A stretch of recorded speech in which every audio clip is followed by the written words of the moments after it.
Setting up for YouTube Live. Okay, and we're live. It is August 23rd, 2026, and welcome to another episode of Hoof Chat. We call it Hoof Chat, but it's really called the Anatomically, or what is it called? Uh, it's a cooperative. It's not just me, but other horse owners that have gotten together in a Facebook group and different places like that to restore the heels on our horses and to learn the truth about the hoof care industry and the doctrines that were introduced in the 1700s that have been laming, maiming, and killing horses ever since. And uh, and this is a fact, all right. Frog pressure doctrine, using the frog to determine heel height, and several others that crept in the 1700s that haven't been eradicated yet because the combustion engine was invented and horses became not as important, or I'm sure they would have figured it out by now, just like they figured out that they had to wash their hands after they got done cutting up cadavers. All right, before they delivered babies. So if you don't know that story, you need to look up the story on the father of hand washing, Ignaz Schimmelweis and stuff. So the story there was when doctors were finally able to do anatomical studies by cutting up dead bodies, you had the hospital on one side of the street and the medical school on the other. And so the doctors would go over there and they'd study cadavers and cut things up, and then they'd come over and they'd deliver women's babies and didn't wash their hands well. Consequently, they had this thing called childbed fever that was killing women. Women would rather have their baby in the gutter than go to the hospital. That's how bad it was. Well, Ignaz Schimmelweis figured out it might be something they were carrying back from the medical school. So he had a bunch of interns under him. He had them to start really washing their hands with chlorine and all this stuff. And the death rate went down dramatically. But of course, doctors didn't want to believe that they'd been killing their patients. And so they pretty much blackballed Ignaz, fired him. He wound up kind of going crazy and dying in a mental institution, I guess, just because he knew the truth, and he just couldn't stand the fact that all these women and babies were dying, women being taken away from their families, and stuff. Well, 40 years later, some other guy discovers germs. How about that? And so now when you go into a hospital and you'll see these signs sometimes that say, it's okay to ask your doctor if he washed his hands. That's why, because of Ignaz Schimmelweis. And so probably a lot of us are here today because doctors wash their hands now. Okay, so it's not a, a stretch and a jump to think that the veterinary industry and the hoof care industry could have some beliefs that are not correct and that are actually harming the horses rather than helping them. And so this is what I have found out in the last 20 years because I did I I've trimmed my horse for 20 years and trimmed the heels out of them, and so I've seen the difference between when you trim the heels out of them and when they have heels. And we go back to let's see, this is going to be a very short historical deal here. I'm going to share a picture here real quick. Just a second. Before we get into the hoof evaluation, I just want to share two things. I'm going to share again the quote from Xenophon, who was a Greek general in like 300 years before Christ, BC, or if you want to call it BCE, whatever you think. But anyway, he said, when you're choosing a war horse, do not fail to notice if the foot is high in front and high behind, with the frog well off the ground. For high ones, meaning heels, keep the frog well off the ground, but low ones are like bow-legged men who walk with the softest and hardest part of their foot at once and are basically crippled. So, and the reason that we know that is true, what horses' feet should look like, just a minute, I'm going to get a quick picture. Again, I'm not going to go into hours of history today, but I do want to touch on this pretty much every time we meet, um, because I feel that it is so vitally important. Let's see, okay, looking up my Greek section here. Hold on a second. I will find it. Okay, right here. Share. Just a minute. Let me get a share up here. Share right there. Okay. Okay. So anyway, Xenophon was a Greek general and a philosopher, and he wrote a historical deal about the time he rescued 10,000 men and led them out of Persia, uh, saving all their lives. So if anybody was to know about a war horse, he would. And he was there before Alexander the Great. So Alexander the Great took his advice as well. Just a minute here. Right here. Okay. All the statues in Greece show what the horse's feet were like. We'll get up here. Just a minute. Oh, there's a better picture. This is my favorite picture I gotta find here. Okay, this is one of them.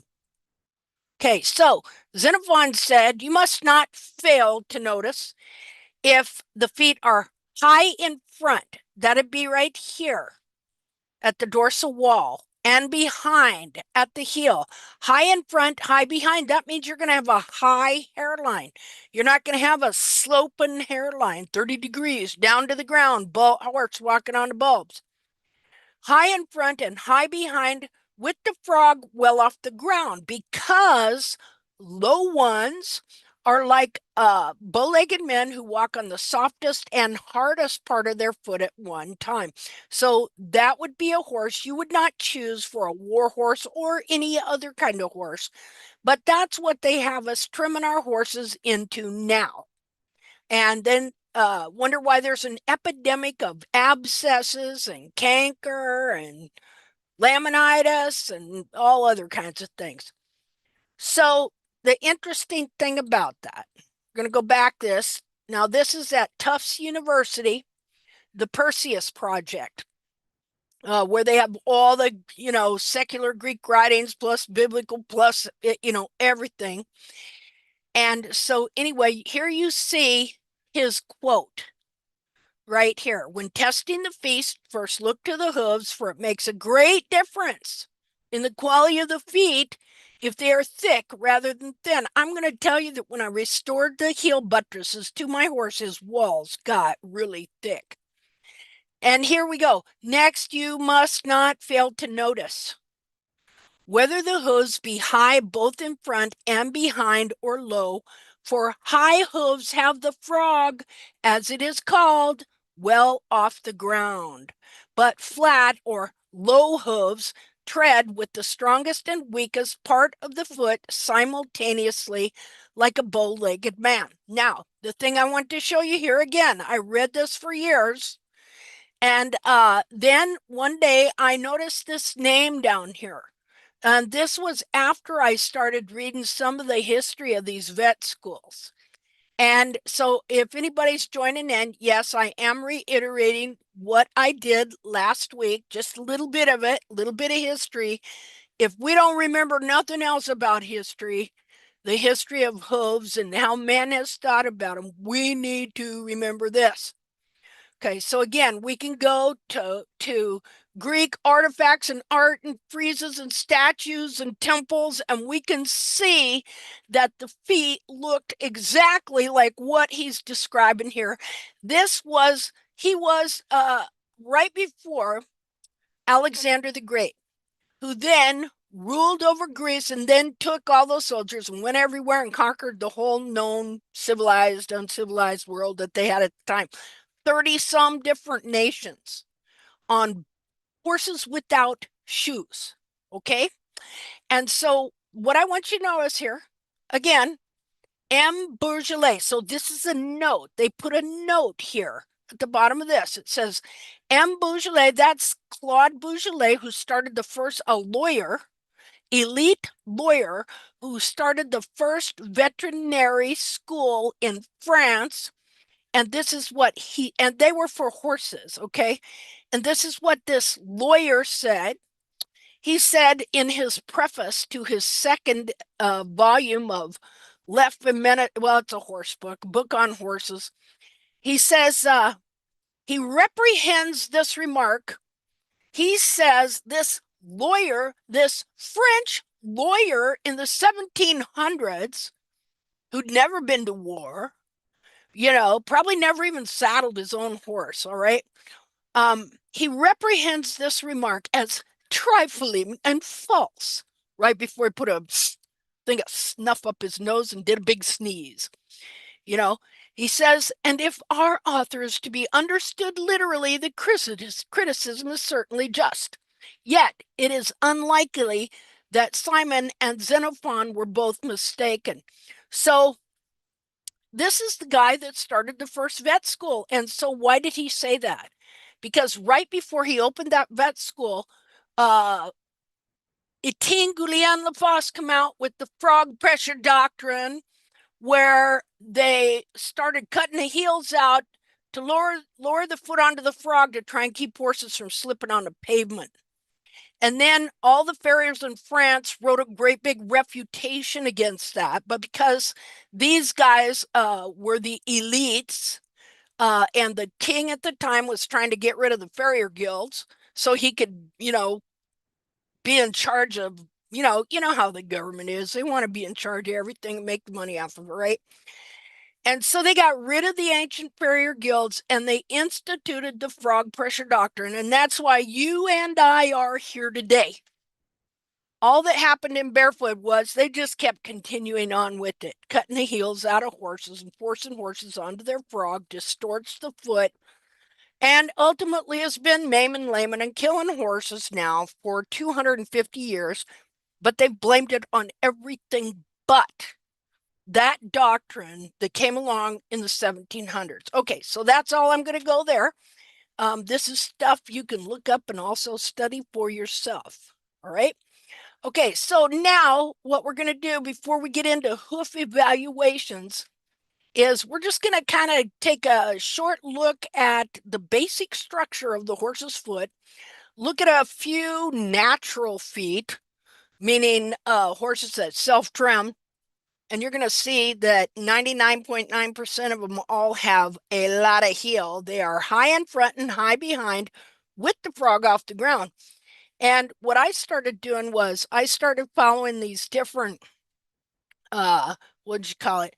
Uh, Wild horse advocate groups around and taking their photographs and then enlarging the pictures of the feet. And at first, I was just trying to look for a side profile, but then I realized, hey, I can look if a horse, you can look at the back of the foot. You can see how high the hairline is off the ground from behind.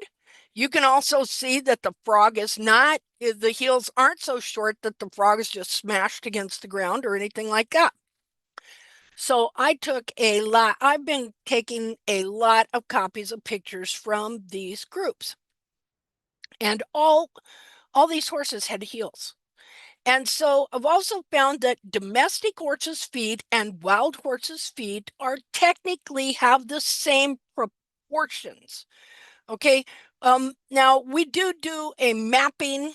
Maybe we'll get into that today too, to understand the mapping. We do a mapping regime, anatomical mapping, just to help you trim to stay within certain boundaries. But it's not like a cookie cutter thing because really you have to combine it with an understanding of the structure of the hoof capsule and how it fits the horse's foot. And you have to come to an understanding that the horse actually has a real foot in there covered with skin. And the skin is the same skin that's on the leg. Okay, so and that's the first container. It's a container in and of itself, and it has an effect in even weight bearing for the foot. So okay, so we're gonna go look at that here just a second here. Do do do do do. Oh, here, before we go there, let's look at this real quick. Okay, this is Greece, 2,500 years ago. That's the feet right there. Okay. This is in Cyprus, which is over, I believe, by Crete. Same general area. Look at the heel on that horse. Doesn't see high in front, high behind. Okay, now look at this horse's feet. These two mares, thoroughbred mares in Greece. See?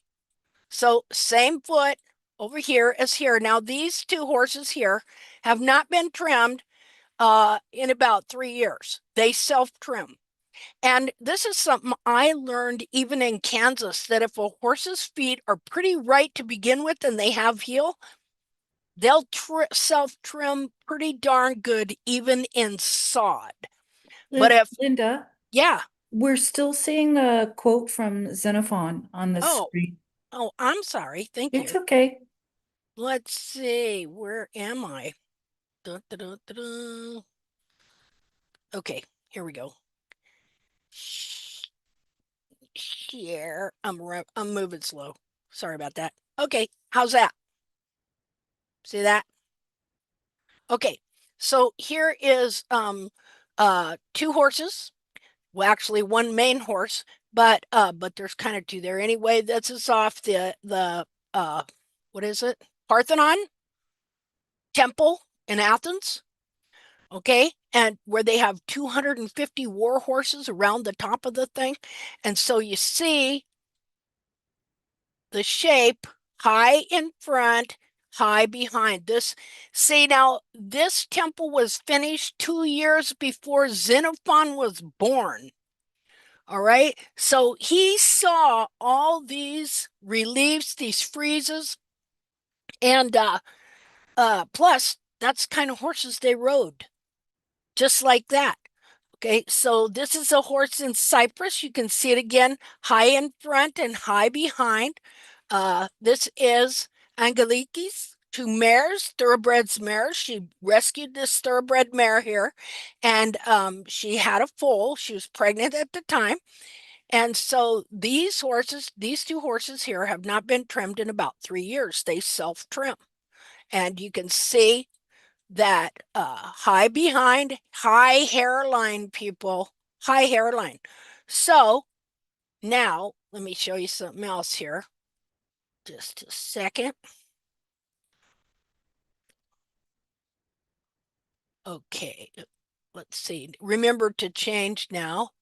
Let's see, share. Yeah, so we always want to start these out with a little bit of history and some anatomy. Okay. All right. So this is a paint horse that lived in about a 20, 30 acre pasture here in Kansas, and he went blind. And so they put him down. They let me have his feet. He self-trimmed his pretty much his whole life. His owner might had a pair of nippers and a rasp. I think she touched his feet maybe 3 times, if that. She really didn't know anything. She didn't do much. So anyway, as you can see here, the hairline is high in front and high behind. He's got substantial heel. You would have to have, like, from here to here is about 1 1/8 inch from there to there. So in order to have heel, you from here to here is about 2 inches. See, and how much you'd have about an inch of sole under the foot here. See, so this is the true foot of the horse. And of course, this was a front foot. Sometimes the rear feet will have a little bit shorter heel right in here, not always. And and what I found too through dissections was that the coffin bone is not ground parallel. The coffin bone sets in the whole foot at an angle. See this? See how it gets thicker as you go back here? Okay, that's because this is cartilage, and then inside there is the fat of the digital cushion. And so this sole corium also has cartilage and it gets thicker. Well, especially the heels here have cartilage. This is sulcorium. It's very thick. It's like a big, thick Dr. Scholl's gel pad. And so the foot itself is flat. You see how that's a level surface? But the coffin bone is set in the tissues within the foot at a positive angle. And so if you believe that that coffin bone is supposed to be ground parallel, what would I mean by that? People have to know what that means, just in case you don't here. Just a second here. Let me, okay, ground parallel. Okay, this is positive angle right here. Ground parallel coffin bone that they keep wanting everybody thinking everybody ought to have is like this. It'd be flat. What would you have to do to the foot? We're not even going to talk about the capsule. We're just going to talk about the foot. Okay. What would you have to do to this foot to make this coffin bone like that? Well, you'd have to crush these heels up like so. And so when you start trimming these heels out, because see, they think, let me make this thicker. They think and teach that you're supposed to have a 30-degree hairline like that. What would, to make this hoof capsule that way with a 30-degree hairline and to force this coffin bone to be ground parallel, what would you have to do to this foot? See? Well, it's pretty easy to do, really, to distort it and deform it. Look, all of this here is cartilage and inside fat of the digital cushion. Can cartilage be moved? Can cartilage be crushed? Yes, it can. So all you have to do is come in here and take these heels off up to here, like so. And then that's going to tip the foot back, which is going to pull all this down. Eventually what happens is you're going to crush this heel here forward like this. And then they talk about run forward heels. You know, they're always taking the heel, the what is it? Taking the foot way back so they get more room back here. All they're doing is changing the angle of the whole foot and setting the horse down behind, and then it makes this wall here run forward like that, to where pretty soon you got the whole wall that wants to go forward, including the toe, when you're taking this foot down. Okay, so let me undo this here. Just a second here. Okay, so you know these capsules have a certain structure, and this is something you have to remember. And I didn't notice if Aaron, are you here, Aaron? Let me look. Doesn't look like it. Just a minute here. Here. Oh, there you are. I had Is Aaron. Uh, there another urn? huh? No, only you. Oh, okay. There's only one of you. Well, actually, there's kind of two, but Yeah. yeah, but you're not exactly the same. Aaron's got a twin. Okay, so anyway, I had Aaron uh starting to do her own markups by first showing her the basic structural uh proportions of the foot, of the capsule, and how it's supposed to fit on the foot, and then taking a foot and looking at the horn tubules and looking at the growth rings and looking at the cartilage above, and then figuring out where the foot is and where it needs to go. Okay, because you have to know what a normal foot or a healthy foot, not just anatomically correct, structurally correct. So you got anatomy in this foot here, but you've got a structure like a housing in this capsule. And so they both kind of operate under two different types of laws. This foot determines what the shape of this capsule should be like.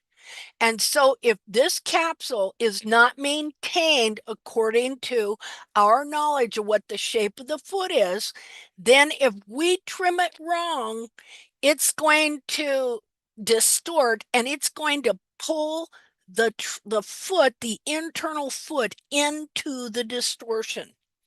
But the thing about it is, when it does that, the thing about this foot, because of what it's made of, okay, skin. I want you to think about your own anatomy here. Skin. If I take and I pull my skin up and I hold it there, okay, yeah, it's going to stay there. But if I then, like, if say you're sitting there and you got skin on your arm, and you just put your fingers on your arm and you pull your skin up towards your elbow. Okay, it's going to stay there as long as I hold it. But what is it also doing? It's offering resistance.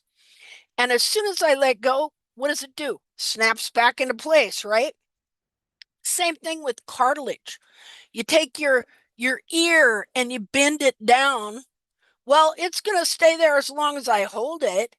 And if I hold it there long enough, it'll start feeling uncomfortable. It'll start, kind of getting hot, and because it's going to start getting inflammation. Well, it's the same with this foot. Okay, this is cartilage all up here. This is cartilage. In fact, all this is cartilage going clear down into here. This is all cartilage, all of this. And so if I trim the heels out and it forces this cartilage down, you know what happens? There's constant pull on the cartilage to want to go back to where it should be. When I trim the heels out here and I change the angle of all the horn tubules, just a minute, I'll get. Okay, so right now, the angle of the horn tubules would be like this. Now, your longest horn tubule, because they run like hairs, they're the size of hairs and they run like this, only many, many more, you know. And so the longest one would be right in the center of the toe, and then they as they come around towards the toe quarter, which is right over here, they start to get shorter. Okay, and they gradually get shorter, not by much, as they get back to the heel. Okay, because look there, see, that's not a lot. The heels are actually, well, see, if I had it in paint, the thing I like about paint is I can draw a line and then I can move the line. I can't really do that here. But if we were to take the heel right here, okay, and we were to move this, just a minute, maybe I got a ruler here. I can put it on my screen. Let's see. Okay, that is, okay, I gotta read that. I bent it. There we go. Okay, so I'm coming up here, right about here. And one way you can tell too is if I go like this and I make a rectangle. You know how I was telling you about proportions? Do you see this proportion here? Let me get a different color. Okay. The heels are about 2/3 of the length of the dorsal wall. Okay, see? And then you got the toe here. Okay, so you got 1/3, 1/3, 2/3, 3/3, and then you divide this in half. You got 2/3 here. Now that's not cut and dried. You know, this is general proportional anatomy. Another thing you look at, like when we come and we look at feet, the first thing we look at is not what's below the hook capsule, but what's above it. What's going on with this cartilage up here? You see this? Cartilage, the hairline should be straight. Now, you can have a hairline that looks straight where the whole back of the foot has been pulled down and around and shoved under. In that case, you're not going to have this nice long, just a minute here. Let me get a pen. Oh, to do. Different color too. What color? Oh, let's just do red. All right. Okay, so here's the cartilage. See it? Okay. So this goes straight out that way. Oh, I've got the disappearing pin. That's handy. Okay, so this cartilage, when you trim the heels out, it can be pulled down just like this. And you can lose in these heels. They can be pulled in. See that? They can all be pulled in and compressed and put into a smaller capsule. So that's why the first thing we look at is this right here, the cartilage. See? Arm would be it. So you're going to look at the pastern here, and then you're going to look behind the pastern to see if the cartilage is pulling out kind of straight here, and there's some anyway, the cartilage would be like this behind the foot. It wouldn't be like that. I gotta change this thing. Just a minute here. I'm gonna remove all that. So that's the first thing I look at now. It didn't used to be because I didn't know this was happening. I didn't know this cartilage was being pulled down and around. I didn't know that this cartilage had a specific shape that had to be maintained, and that the only thing that maintained it was a specific configuration of the heel and the way it grows from and is attached to the back of this foot. Because look, if all of this is cartilage here, all right, then it can be moved around all over the place. The only thing that keeps it stable is a specific configuration of these heels uh, supporting it up where it's supposed to be so that the foot functions correctly. So that's the first thing, again, that we look at, this cartilage. Then the next stuff we start looking at is, let's look at this here. Look, here's the coronary band right here. See that? Okay, that's the coronary band groove right in here where the coronary band sits. Now, what happens is as that grows out, you're going to get horizontal growth rings like this, about the same width, like so, going down to here, and then like so. I kind of like that disappearing pin there. And so that's your horizontal growth rings. Now you're going to get, let's see, let me redo this. I'm going to get me a different pin. Okay, now, so you got your horizontal growth rings. We're going to go ahead and put some on here.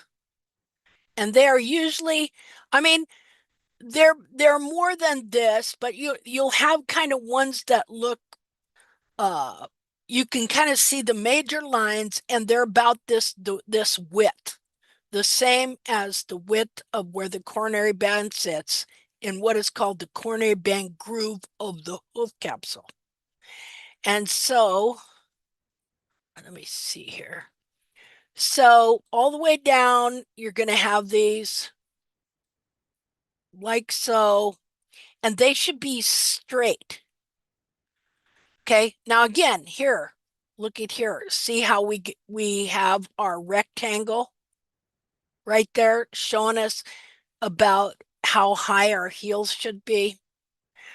Okay, and so, and then you have your vertical, just a minute. You have your vertical horn tubules. Like so, many of them, this is just a sample, and they should be straight and in alignment, parallel alignment, like so. We're gonna, okay, this is structure. Okay, you might as well, these might as well be rebar or 2x4s. Okay, in other words, you can't have, and you're going to see this a lot, all right, but you can't have, just a second here. I guess that's thick enough.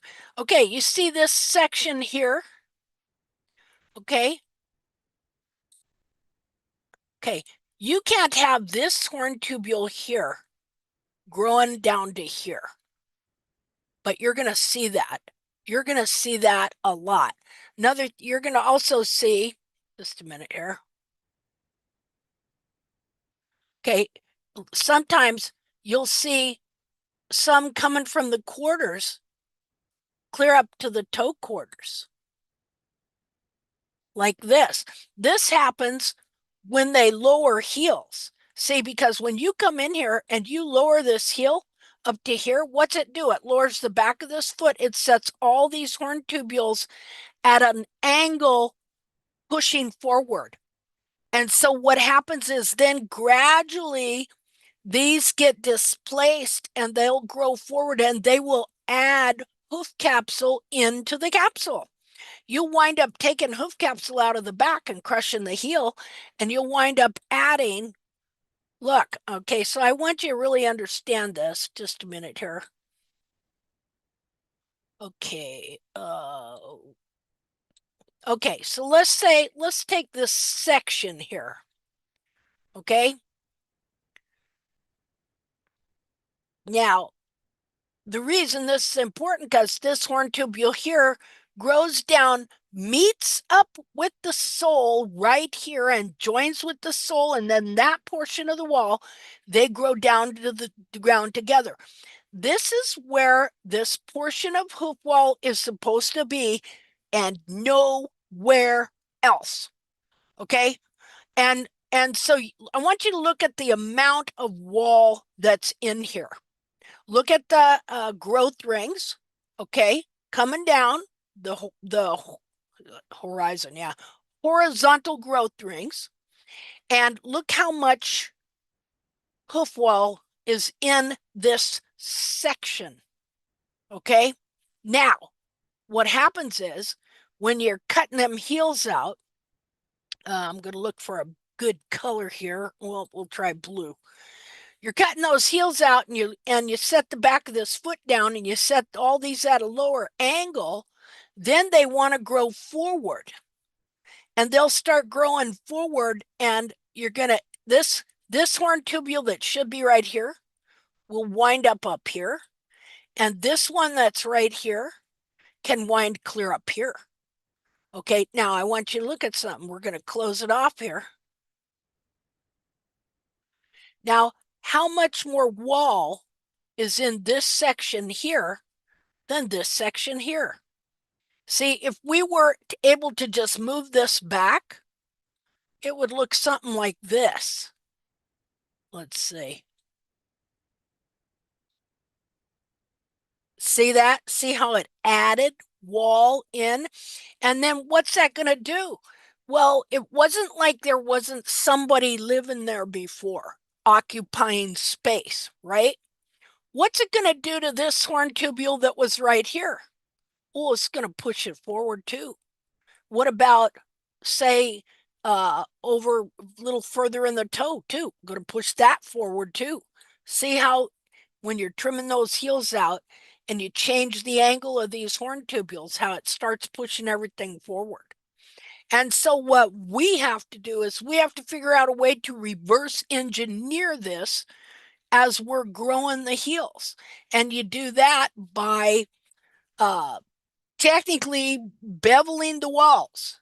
See, what happens is if you bevel the outer layer of the wall, it gives it room to move, because I want you to remember that. Remember I said everything on this foot is meant to be in a certain place. And so when stuff starts getting placed and pulling on it like this, everything on that foot wants to go back to its former shape. Just like your nose would if you smashed it down, or your ear if you pulled it over, or anything else you move on your body that into a place it shouldn't be.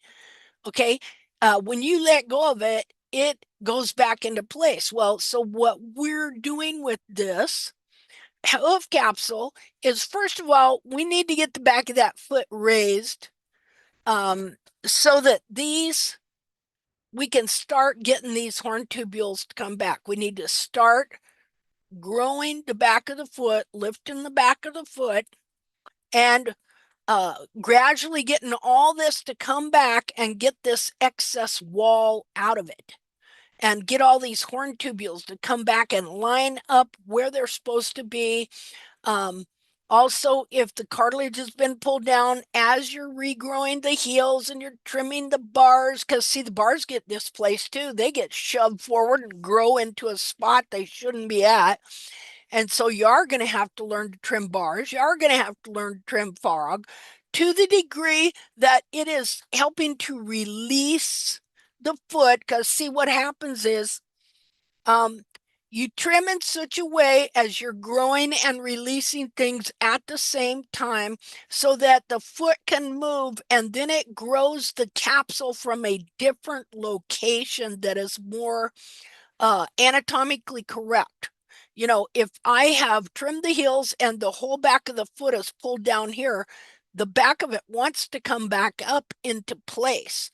And so that's what we're doing. We're not just correcting the hoof capsule itself, we're trying to uh and have to a degree, good degree, figured out a way to get the internal foot to go back to where it's supposed to go as well, so that everything once again is in alignment and functioning properly, because this is all about function.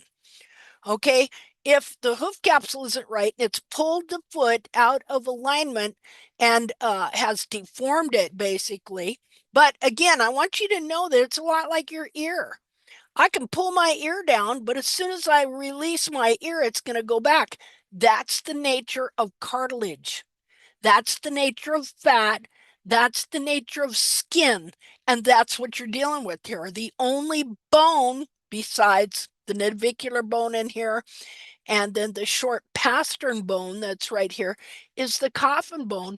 Everything else is cartilage and fat and skin. Okay.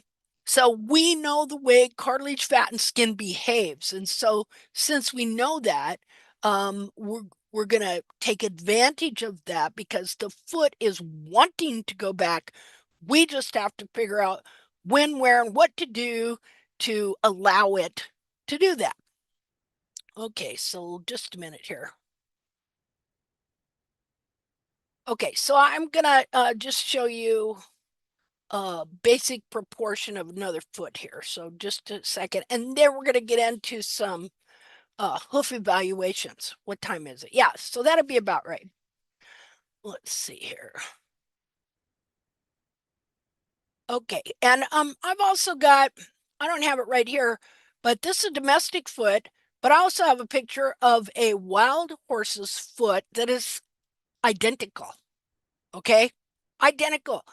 Wild horse, domestic horse, they all have the same kind of anatomy. Say people like to say, oh, well, that's bred out of them. No, they've been trimming the feet out of them. They didn't breed the feet out of them. They've been trimming the feet out of them. Okay. That's what I used to hear all the time when I was a kid about halter horses. They're trimming the feet out of them. Well, you know, maybe some of them do have some little tiny feet, but also I pretty much think a lot of it is the way they're trimmed, because you can trim these horses in such a way that their feet will contract and get tiny. So, all right, let's see here. I'm going to stop share for just a second. And then I'm gonna go look for this other picture. So hold on. Just let's see. Well, now something happened.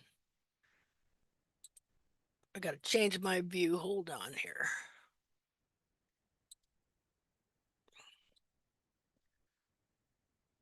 I've lost my photos. Just a minute.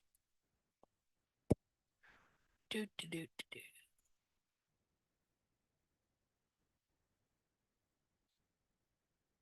Oh, oh, maybe if I hit escape. There we go. So Zoom was taking up the whole screen and I couldn't find anything else. Let's see here.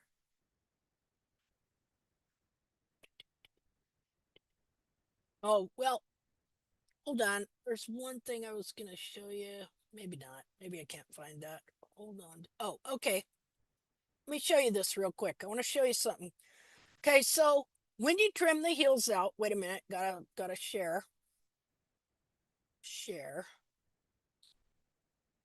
Okay. So I want to explain something that's going on, and you got to be on the lookout for this.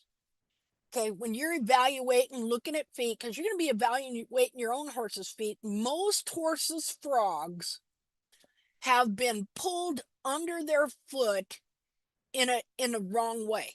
When these heels get trimmed out, okay, and it pulls the whole back of the foot down, it pulls that frog gram and them bulbs from behind the foot where they're supposed to be to under the foot. And people don't even know it. See, they call this the central sulcus. Guess what? That's not even where it's supposed to be. All right. See this right here? This is supposed to be the top of the frog apex right here. This bulb here is not supposed to be pulled down and pulled under the foot. Okay. This area of the foot is supposed to be up behind the foot. And so what happens is all this gets shoved down. Remember, I showed you it's all cartilage and fat and covered with skin, right? I can take my nose and smash it clear down on my face and hold it there. I can almost fold my ear up, you know. Well, same thing with the back of this foot. Now I want to show you what's anatomically correct and what isn't. So when you're looking at these feet and you see these bulbs being curved in like this, and you see this funky looking thing on the frog, I'm going to draw on this again here just a second. I'll use blue. Okay, so you're going to see, you see this a lot. You'll see this kind of design thing that goes like this on the back of these frogs. You see that? Almost looks like an arrowhead, right? Oops, wait a minute. Darn it. Maybe I can put it back. Nope, I can't. Never mind. Let me draw it again. Okay, see that? You'll see this a lot. Start noticing it. This is clear under the foot. Under the foot. That's not where this is supposed to be. Okay, this is supposed to be up behind the foot right here, way up high behind the foot. Look over here at this foot here, way up high behind. Here's the bulbs. See, we see these bulbs right here under the foot. Here's where they're supposed to be, right here. Okay, this is the frog. The frog stay is supposed to be high up behind the foot. Um, okay, this would be the whole frog right here. This is the true frog's position right there, right here.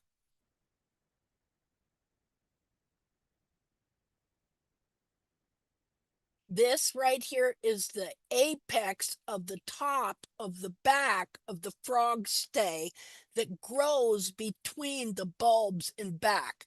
And so when the heels are constantly being trimmed out, it pulls all that cartilage and bulb and everything down. This little area right here, let's see, I've got to find me a good color. We'll use this pink maybe. Okay, there's an area right here. Look, right here. I'm going to put it right here. Okay, this area right here. Now, here's the top of the frog stay right here.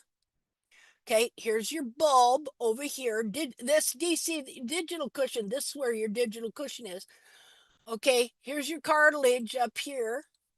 All right, so this little area right here, this frog that's clear up behind the foot, when you're trimming those heels out, this thing, this area of digital cushion gets stretched clear down to here. And this piece of frog here gets pulled clear under the foot right here. And then when they do a dissection, okay, I'm going to show you over here again. There's a little area right here. Like if you're looking down at your horse's foot between the bulbs, okay, here's your pastern right up here. There's a little area of skin right here with your bulbs. You know, your bulbs are here and here. and there's little area of skin. Well, since the frog is right here, top of the frog stay, as the heels get trimmed out and that thing gets pulled and forced under the foot, all right, this piece of skin right here, inside of it is digital cushion. There's that digital cushion. Let me see. Try and get a decent color so maybe you can see it right. That digital cushion, which fills all this in here, fills all this in here. Okay, this little piece right here as this frog gets pulled down under the foot, this piece stretches clear down to here. All right. Now, when they take and they cut the foot in what's called a sagittal section, I hope I'm pronouncing the word right. Okay, which is like they'll take a foot and they will, let's see, let me find another color. We'll use purple. They'll slice that foot right down here and then they'll open it up and look at it, right? And you'll see the coffin bone and you'll see part of the frog and you see the digital cushion. Okay, they're looking at a digital cushion that's been stretched from here to here. And they're telling you, oh, look at that healthy digital cushion.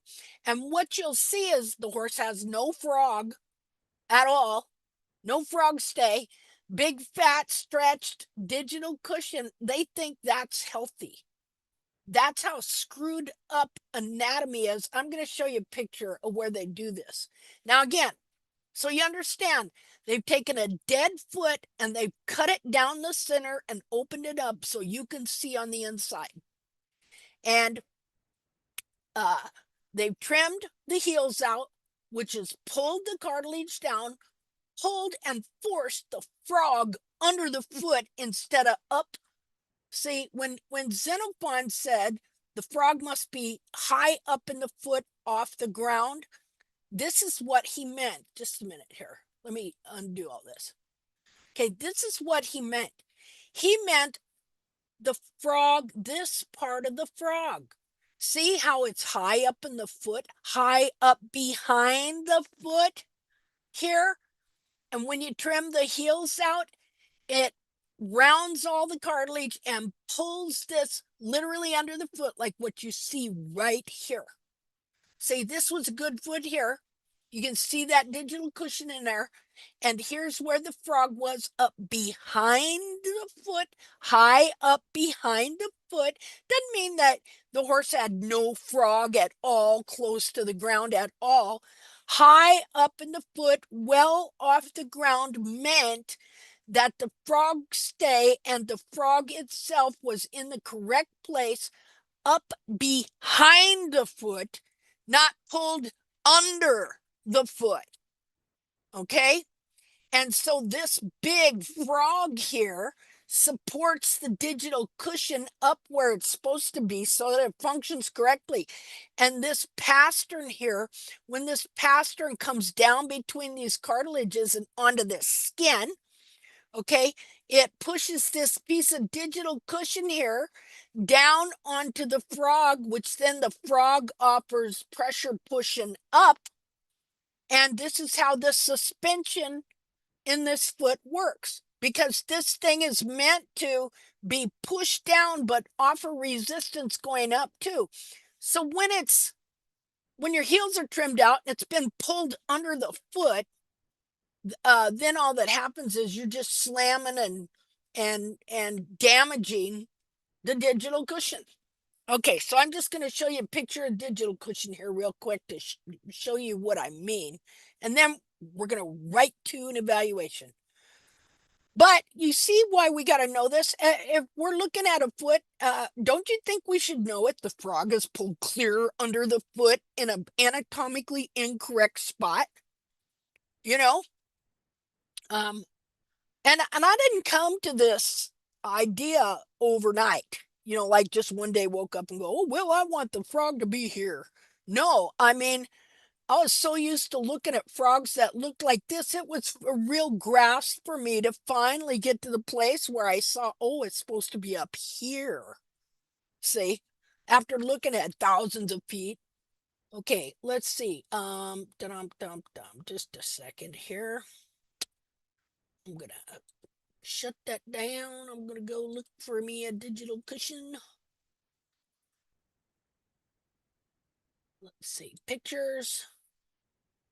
Go to the DC for digital cushion. Okay, where are you at? DC. Here we go. Now, just to show you, okay, I've collected a few. I've looked at a few. Do you see that? So I'm not just blowing smoke here. I've been looking at them, looking at the shape of them. Look, everybody pretty much knows what a toe is shaped like, right? Okay, so this is a sagittal section. Remember I told you they'll take the foot and they'll cut it down the center and then they open it up and they show it to you. And here's the coffin bone, and there's the navicular bone, and here's the short pastern bone. And then this one, here's the digital cushion. See it? Okay.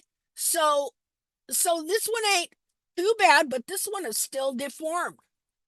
Okay. This area right here has been pulled down from the heels being trimmed out. Okay, so let me show you another one here. Just a second. Were you able to see that even? Just a minute. I don't know if I showed you the right one. Did you see that? Were you looking at that or were you looking, or were you looking at all of them? Can anybody talk to me? Hello? We were seeing all of them a minute ago. All of them Oh, a minute ago. Yeah. Yeah, they, okay. we're looking at all of them, Linda. Okay. So now you see this one? Yeah, just one with the hinge on. Yeah. Yes. Yeah. Okay, so that's a sagittal section and they'll cut it down the center and then they'll look at all these parts. Okay, now in this one, even this digital cushion is deformed. All right, they don't look like this when you have a correct frog, and this frog has been pulled under too. See, the frogs don't look like this. I'll have to show you one that looks exactly anatomically correct so you know exactly what a digital cushion should look like. See, this frog and digital cushion have to work together. And what it does is when the pastern descends, first of all, it descends onto the skin. All right. So that skin containing that foot is a part of that suspension system too that they never include or don't think about because they don't know that the foot is covered with skin. They just think it's tissue. And so this pastern has to descend onto that digital cushion, which descends onto the frog stay. Frog stay is trimmed out of this foot. Okay, this is not really the frog stay. The frog stay here is clear under here. Clear under here. So I'll show you, I'll prove that to you here in a minute. So let's, I'm going to have to pick wisely what pictures I show you because all these people who want to make money off everything and they'll get a they'll get rump hurt over showing one of their pictures. So hold on here. To whereas my photos, my anatomy, free for everybody to use anytime, anywhere. I don't care. So let's see here. So hold on. But I can do this. Okay, let's go back here. Do, do, do, do, do. Okay. Okay. Now, I want to show you that if we were to go through here, you're going to see that this digital cushion has more shapes than Sunday. Okay? Hold on a second. Just a second. Okay. I'm going to show you. It's kind of blurry, but this would be correct. All right? Get up there. Okay, you see this digital cushion here? Okay, here's where the frog stay should be. Remember, I was showing you clear up high behind the foot. That's what he meant. Like he didn't mean no, they have little old frog and big long heels and the frog don't touch the ground at all. That is not what Xenophon meant. When he said high up behind the foot, he meant in the correct place anatomically. This frog stay, when you look at it, it's high, the bulbs are off the ground, the hairline is up here. You've got heel, and this frog is clear up here. Just a minute here. Because I'm going to go back to here again, because I mean, this is something you got to keep drilling into your head to get it. Here, again, this here, heels, high up behind the foot. This right here is the frog. Okay? Okay, this is a foot I dissected. Okay? High up. This is the frog stay. High up behind the foot. This is the frog here. Okay, so when we go over here, where's this frog? It's pulled clear under the foot. I got an arrow up here showing where it should be. Okay? It should be clear up here like these are, but no, it's clear under the foot. And this is such a common distortion that they call this a central sulcus. Okay, the reason it's called a central sulcus is because it's a distortion. Because when this here is high up behind the foot, this you don't have, it doesn't look like this. Okay, see, the anatomy is so bad in the hoof care industry. Well, it's just terrible. It's a travesty. And I'm going to tell you this too. I was never looking for any of this. I never thought they were wrong about anything. I just wanted to understand what I was looking at. And I started noticing that what they were saying wasn't what I was seeing on that foot when you started taking them apart. And I'm really glad I didn't know what I was doing. See, because if I'd been taught, oh, you should do it this way, I probably wouldn't have seen the things that I saw. So, it was from being uneducated that was a benefit. All right, so now we'll go back there. Let's see here. Okay, so again, this is the frog high up. Okay, this is the bottom of the heel. Okay, the digital cushion is clear up here and stuff. So what happened, do you think, when this pastern up here descends onto this and it pushes down onto this frog stay is pushing back immediately, as is the digital cushion. And so this pastern descends onto that. What does it do? It pushes it this way under what?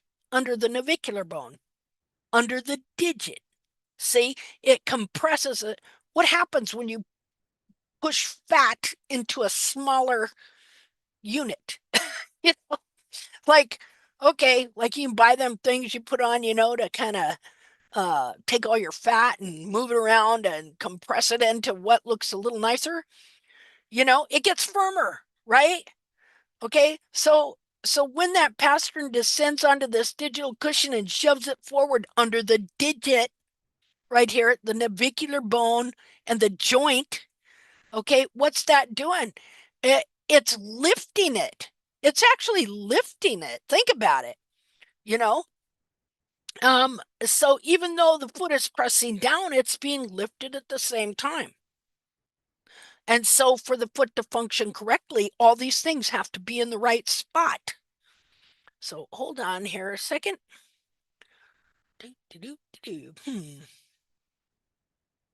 Let's go back here. Okay, so anyway, let's look at this one. Look at this digital cushion right here. That's not the right shape. See, this is what I started noticing. Okay, coffin bone pretty much has a standard shape. Different things, have a pretty much standard shape. Boy, but when it comes to digital cushion, it's every shape under the sun. That's not anatomy, that's distortion. And so they look at distortion and they've been led to see it as growth. So we're going to look at a foot that is like that. Now, here's what's interesting. So the heels now a horse could wear his heels down. Well, two things. Look at this. You could wear them down, okay, and that's going to do this type of thing. Or let's say the feet got really long and then the heels collapsed forward and the back of the foot fell back that way. That's going to pull all this down and under and forward as well. So you can trim them into it, but they can wear their heels off into it, or their foot could get too long and wind up with the same type of mechanical situation going on from collapse. Now what was so interesting about this was that this is part of the frog. This is the old part of the frog. Remember, I said the frog gets pulled down under the foot, right? This is probably the frog stay right here. And now, like, even in my own horses, from trimming the heels out for years and not trimming that much frog, just taking off the tags, and stuff, at the time the foot is being pulled down and under, the frog is being pulled down and under and bent up into the foot. All right, so that means that you could actually have an old piece of dead frog wedged clear up under the foot. And you know what this is right here? This is periopal. Because Linda, we're looking at a bunch of pictures right now. oh crap. Hey, speak up sooner. I was a little Okay. distracted at I the tr- moment. I'm sorry. I tried, but I couldn't get my speaker back on. Sorry. Ah, Sorry, Lynn. sorry about that. Okay, It's so okay. so this is the foot I was talking about. Okay, Okay. look at the digital cushion. Yeah. Pull That down. is, yeah, way pulled down. You see this? This is periopal, covering and Okay. growing over the frog. Why does it do that? It does that. Okay, it does that to hold the capsule on the foot for the survival of the horse. At the same time, the frog got pulled way under and bent up into the foot right there. And this is an old piece of dead frog that's been wedged up into the foot and then covered over with periopal right there. But see the different shape, you know? That's that. And I said that could happen from the foot getting long and collapsing forward. That could happen from the heels being trimmed out. In this case, that's probably what it was and stuff. But look how it had a really nice dorsal wall, didn't it? Now you got to remember this is in the very center of the foot. Okay, this hairline is clear down here. It's supposed to be clear up here, up here. And this frog stay is supposed to be clear up here between the bulbs. This piece here, more up here anyway. Anyway. Okay, so let me go back to the pictures here. And yeah, so many different shapes. And the thing about it is, let's see, there's one here I'm gonna look at. Hold on. Okay, let's look at this. Here's a really good example. This is my mare that passed away when she was 30. Okay, Here. and I removed the hoof capsule. Now, wait. Um, it's all still again, Lynn. Okay, how is it now? Okay, now we've got 4 pictures of Okay, guys. Yeah, okay. Thank you for speaking up there. you're And welcome. yeah, if I do that, anybody speak up anytime, please. Okay. Okay, all right. So this was my mare Molly that I trimmed barefoot trimming for 8 years, and then was able to pretty much restore some heel to her and make her comfortable for a year before she finally passed on at, I think she was 32. And so for her dissection, see, I always thought they must remove the hoof capsules. I thought that was a necessity Come to find out it's not. All right, not with them anyway. Okay, what they do is, you see, hoof capsules are hard to remove, so people don't do it very often. Instead, and it's nasty, see, because you got to let the thing kind of rot and stuff like that. And it's better to just freeze them and slice and dice. That's nice and clean and tidy. And so I didn't know that you weren't supposed to take the hoof capsule off. I thought that was how you were supposed to do it. And so I removed the hoof capsules off all these horses, and I started noticing, well, they have a foot in there. It isn't all just a sagittal section like this. And so on my mare, when I removed her hoof capsule, then later I saw the foot. This is the only time I've ever really sawn one like that. I think I hate to cut them up once I have them. And so I wanted to see, what does this foot look like without a hoof capsule, and with a horse that had fairly correct heels. Where was the digital cushion? What did it look like? And so let me get a thing here to draw. Now, I kind of drew a fake frog where the frog would be growing, if the capsule was on there. But you see here the outline of the digital cushion. Doesn't it look kind of like a foot, doesn't it? Right there. Right Yeah. here.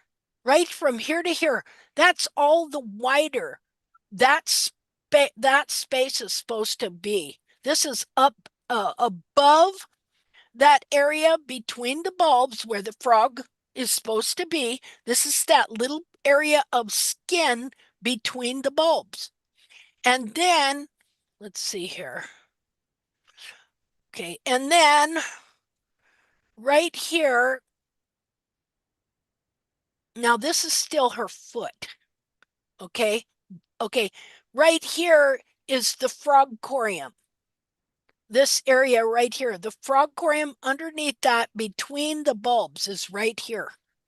And so the frog grows from this area here, under here, and that would be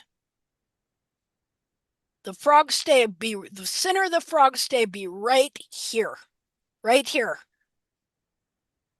Okay, high up between the bulbs, that supports the bulbs. It supports this area of the digital cushion up where it's supposed to be, right there.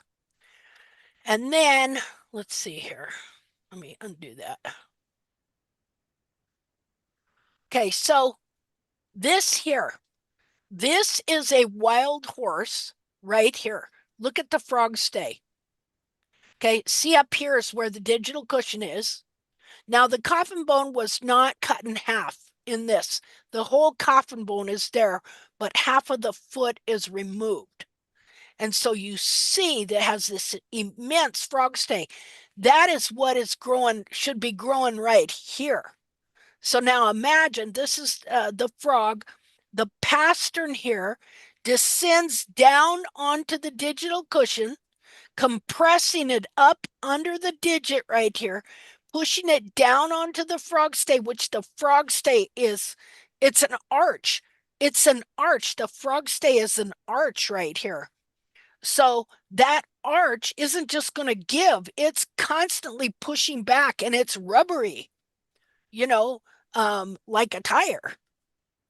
Okay, so here is a stretch. Now, this was so interesting because this was in somebody's hoof class years ago, and this is what is taught as a healthy digital cushion.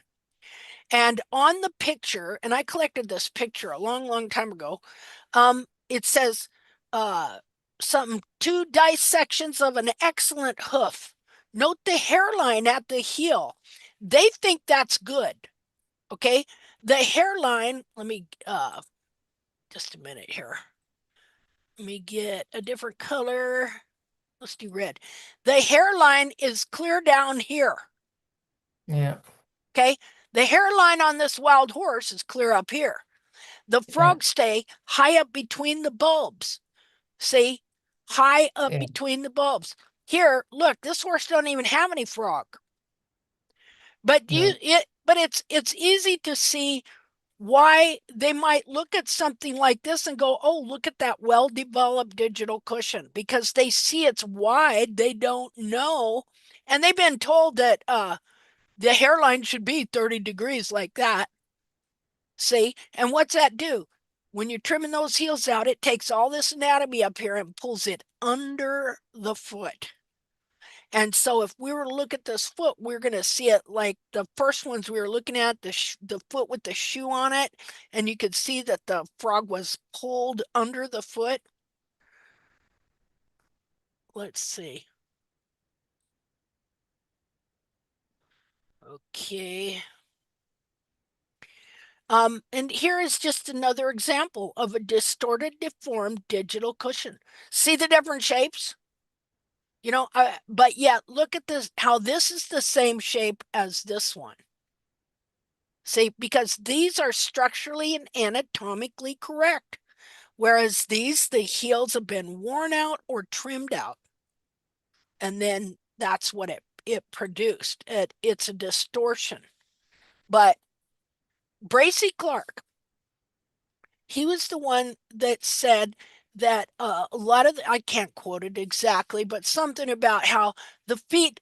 He said he was embarrassed in a lot of his experiments because he didn't realize that he was looking at deformed feet, as well as his predecessors.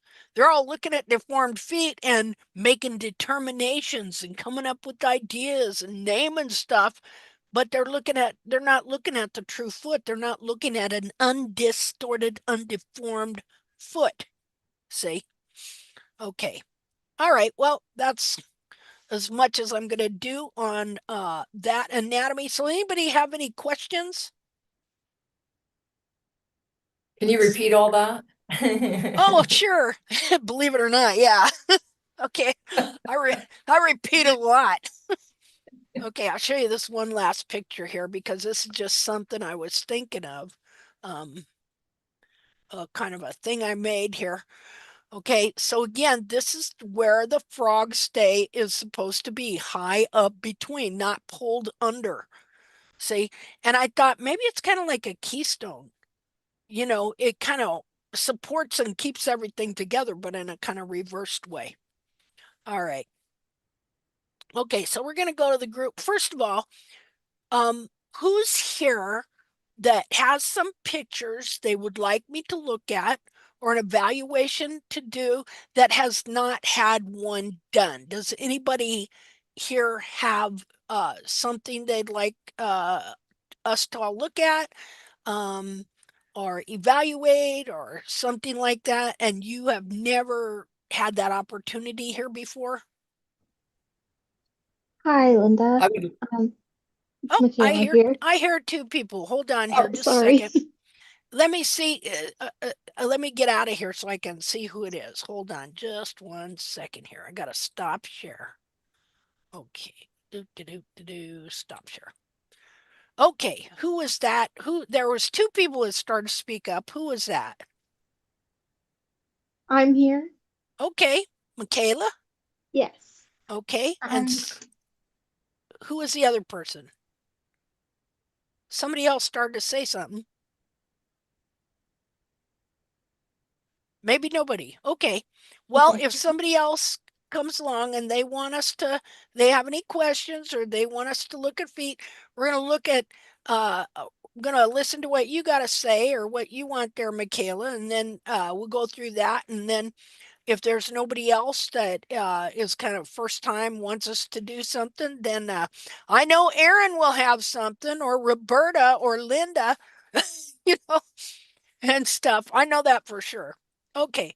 So go ahead, Michaela. Tell us who you are, and you have the floor. And All right. I'm not really great at speaking with people, but I posted earlier in the week uh, a bunch of pictures on the group on Facebook. okay. Um, I was just wanting different opinions. I've seen so many amazing rehabs that have been achieved by trimming with tact, and I was just very interested on what everyone had to say on Okay. these feet. Okay. Well, we'll go to the group and we'll take a look at them, okay? Okay, perfect. Okay. Let's see here. Where am I at and what am I doing? Do. Let's see. And Lucy's looking something up right now. Okay. Okay. Just a second here. I'll be sharing here in a second. Share. Okay, there. Here we go. Okay, so I just gotta go down.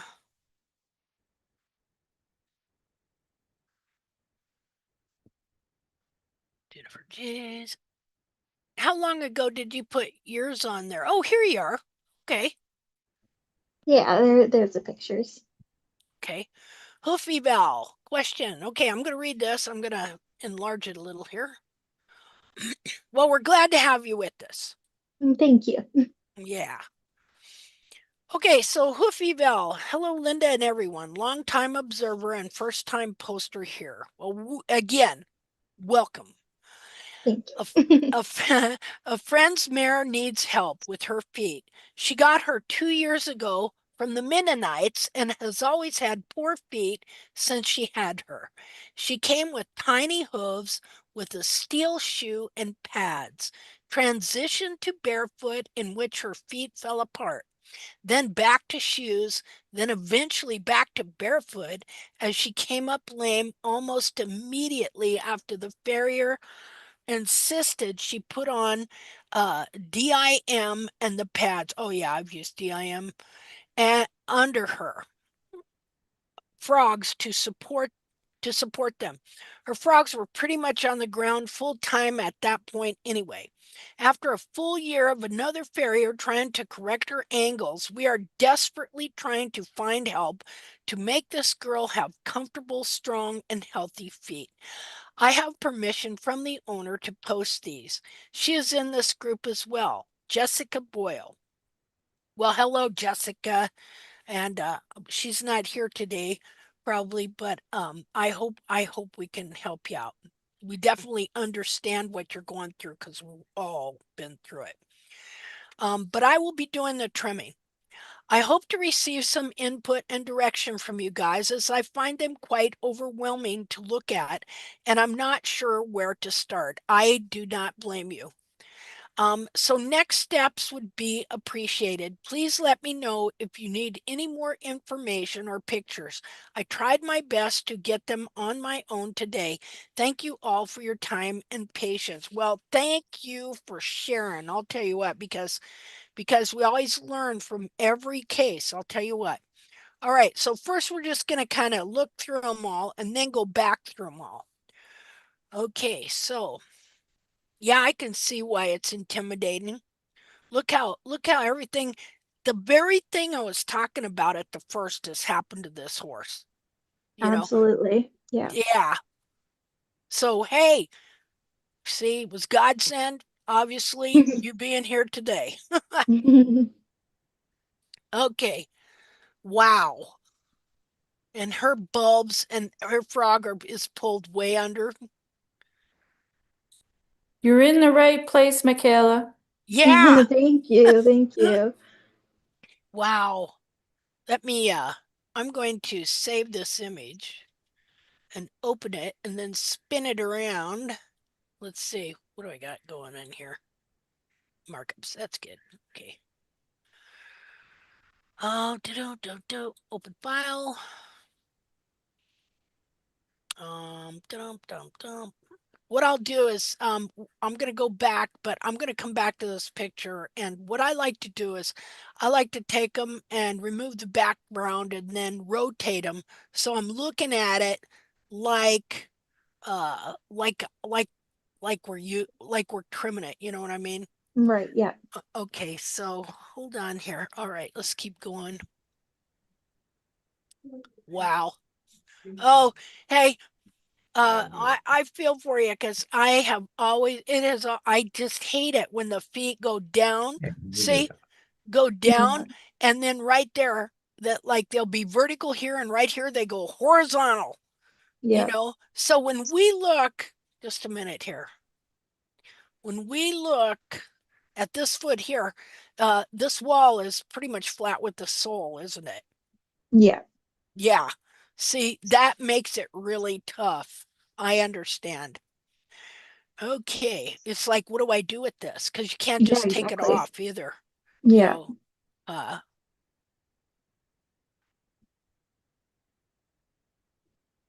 yeah, you can see it goes straight down and then doop, like Yeah. that. But I got some ideas that you can do. And another thing is when you see the other foot, all right, let's see this foot here. Okay, this is all the same foot, right front, right? Yeah. Yep, right front. Okay, and see, I always look when I'm looking at these, a lateral shot if I can see the other foot, you know. Yeah. But yeah, grows down and then right there it takes a detour. Hmm.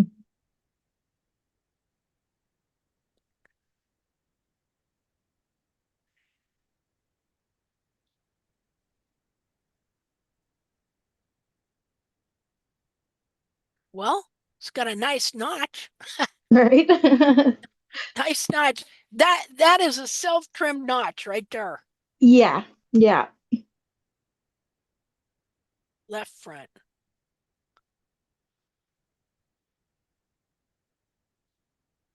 Yeah, I can see why you'd feel intimidated. This would intimidate all of us, but that's just because this is the nature of the game, you know. And so what we have to do is try and figure out how you can grow some of that toe out without getting it so it disconnects from the sole. Right.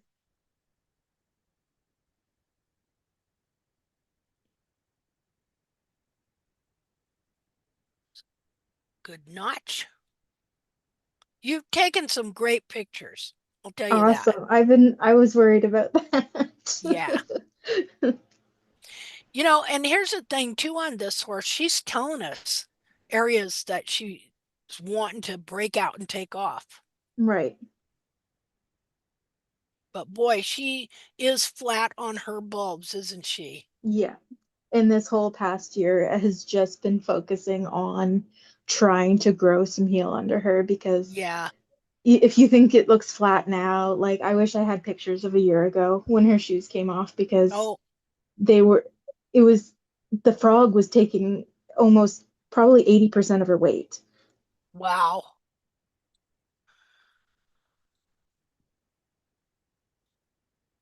Now, she does look like she's getting some fairly decent growth right there. Yes. See? She does grow fairly quickly. Uh-huh. And seeing it, that new growth is looking healthier as well. Yeah.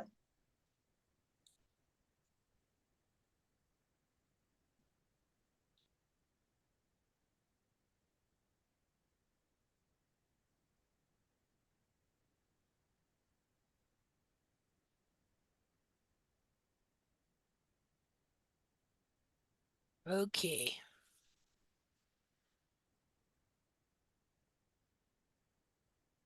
See now, she is getting her bulbs are getting up off the ground. Yeah. See, and that's really good. How does she walk around? I mean, what's her comfort level? Um, she is fairly comfortable, surprisingly. She totes her owner around, no issues at all. She will jump over little fences. She's only sensitive really right after a trim. Okay. Okay, so what we want to do is we want to work with her and keep her comfortable, but Yeah. also affect some change. Yeah. Okay? Um so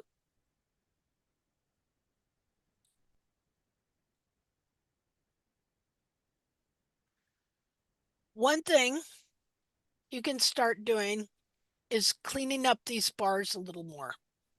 Okay. Okay. Because this will allow these heels to move back behind her foot more. Okay. Say, because as I said, what happens is that whole foot gets pulled down. Well, the bars get all shoved forward too. Right. And then they grow from that position, Mm-hmm. you know.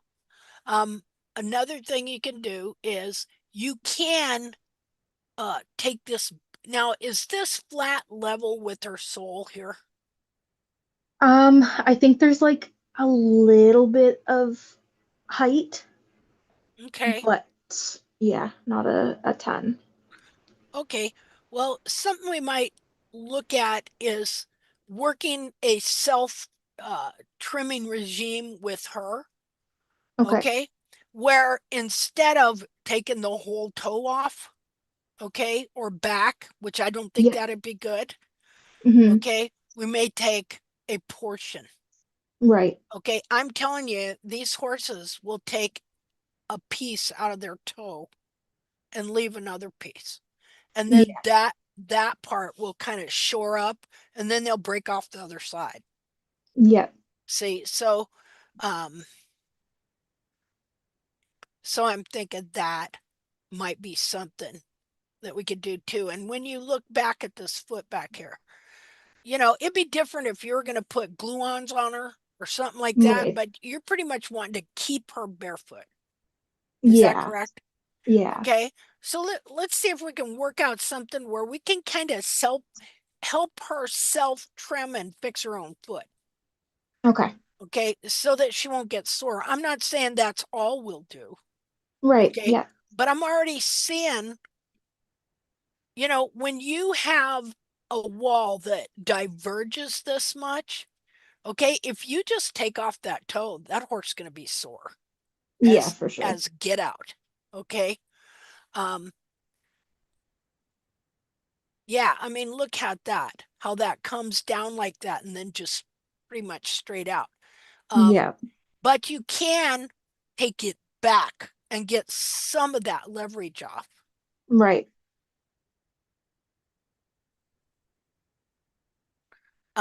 You can also do some little notches, like see this air. Let me draw in here. Okay. So you see this area, see how the growth rings go? Yep. Okay. You can do little notches like that. Okay. So you could Okay. even come up here and take another chunk here. Right. I'm sorry, but this is how they self trim without getting Yeah, sore. absolutely. Yep. Without getting sore. Um, and it may look like I'll get out, but Yeah. whenever we try and make these feet look little pristine perfect, the horse is always sore. Right. Yeah. you know and this horse has some problems, and even though she's got problems, she's adapted and she's not real sore-footed. And look at this, she's growing in some really nice wall here. Yeah. See that? So Yeah. she's coming along, but you could help her a little bit just by taking a chunk out there. Yep. See? um And what I'll have you do too, because this is something I'm really, really studying on, is this self trimming, how these horses self trim different areas of their feet to get their feet back in shape without crippling themselves.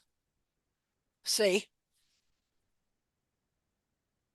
you know, I could, uh, if you took this foot to anybody else, first of all, they say, well, those heels are too high. Yeah. Well, you gotta put your Mustang roll on there, and Yeah, then the for horse sure. won't be able to walk for 2 weeks. And that's why I asked too, how comfortable is this horse? Because I don't want to give you any advice to make this horse uncomfortable, Right. because she's making progress. Um, Yeah. she's making progress. She'd probably break off her own toe here pretty soon, Yeah. you know. And in the meanwhile, uh, what the foot will do is it's going to shore up this connection between the wall and the sole. See, the thing that I don't want to do is in horses, I don't want to do anything in the toe that is going to disrupt the connection to where the wall grows down and connects with the sole. Right.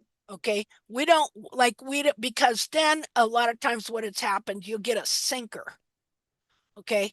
There's no pressure pushing up here, holding this. And so when there's nothing here to hold that up, then a sinker, the coffin bone will tip down and rotate, Right. you know. Plus, another thing that happens is if you have a little leverage on this toe, it helps the back of the foot pull up. Does that make sense? Yeah, kinda. Okay, so if you had shoes that were too big, what would happen to the heel? To your They heel? would slip off. Okay, so what happens is if you have a little bit of leverage on the toe, okay, it puts a pull on the back of the foot so that Okay. the internal foot is pulling up like this, which is Right. pulling this up as well. Okay. See what I mean? Yep. Okay, so it's about leverages. So I'm not all on, oh, we have to have, a big dub toe Right. because of leverage. That's all they're looking at these days. Breakover, Yeah. breakover, breakover. Yeah. Obviously her breakover is working for her a little bit. Now this foot over here, yeah, we might take off more on that one over there and even take off some on here, just not make it look like it's a perfect foot. Like if a Right. barrier comes in there and they wraps the whole thing down, you Yep. still got all the problems, Yeah. but now we can't see them. Yes, Okay. exactly. Okay. So, because believe you me, I've come in and dubbed them toes back many a time. And every single time the horses are sore. Right. But I'm not Hoof and Marvelous either. So don't people get weird. God. Sometimes what we have happening is the pot calling the kettle black. All right, so let's keep going here. Now, who trimmed this horse last? Um, it wasn't me. It's our farrier that we've had for years and years. He's an 83-year-old man. He's what? He's 83? Yeah. Wow. Yeah. Well, yeah, he's just 13 years older than me. Just a young guy. Hey. Yeah. Yeah. Okay, so has he been letting some heel grow? Yeah. Okay. Yeah. Well, that's good. But Yeah. see, you can tell he flat don't know what to do with the toe. But in a way, Yeah. that's good. Okay. Okay. Because this leverage has made her foot pull up like that. Yeah. Okay. Now you got to remember this is just a shoe. Okay. A Yes. self-grown shoe. So sometimes we can make these leverages work for us. Okay. Okay. But, okay, it is time to take this toe back some, I would Okay. say. Get some of that leverage off of it, not all of it, okay? Because you do want some leverage pulling the foot forward so that the back of the foot will rise up. But see, Right. look at what he's done, Yeah. okay? And look at the good hoof wall growth coming in because of it. Yeah. See, I think this is really, really interesting. So you have a farrier that's allowing the heel to grow, and this horse has those walls you never know what to do with, Yeah. because they grow down and then out flat. It's Yeah. like, oh, I've always hated those. But see, this is really showing us something here. So we're going to look at this new growth this Linda, horse somehow has. you changed, oh, there, never Oh, mind. sorry. Let's see. Let me I've lost share. I want to, I thought I just copied that. Just a second. I want to look at that foot closer. Hold on.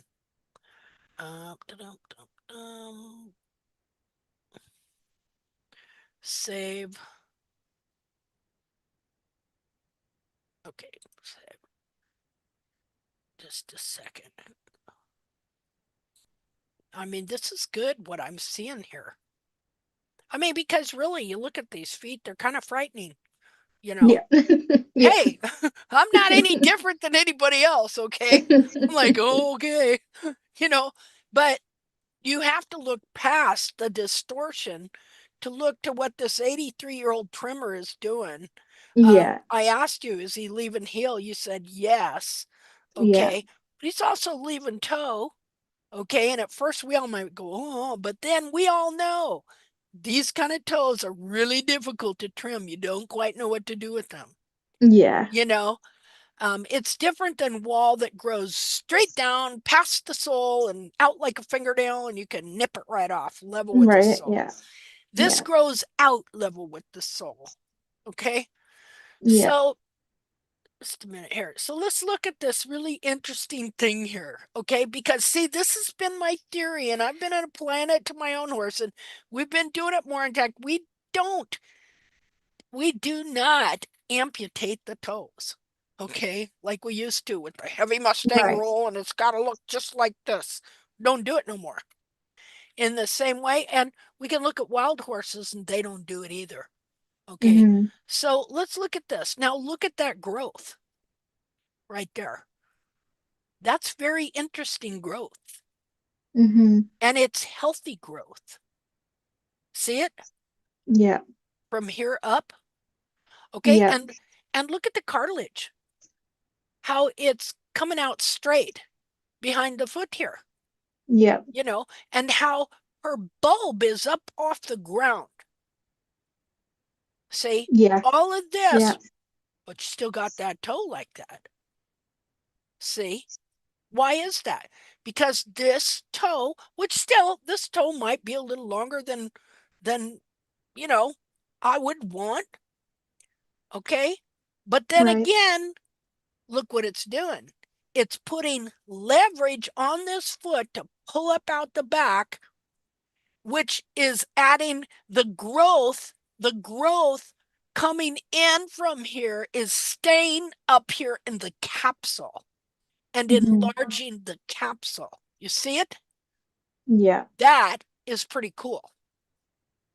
See, that is really neat. In fact, if you get a chance, okay, and you're able to move some of this hair, Mm-hmm. I'd really like to look at this. See, this is a plus, people. You know, again, everybody's just going to look at that and go, oh, you know, Yeah. Yeah. and stuff. But hey, um, you can see the growth rings. Look how they're going. Remember when we were looking at growth rings and I was saying, how are the growth rings supposed to go? So ideally, the foot would be like this, which it's kind of nice. I mean, this up here like that, that's pretty darn good right there. Okay. And the growth rings should go like this.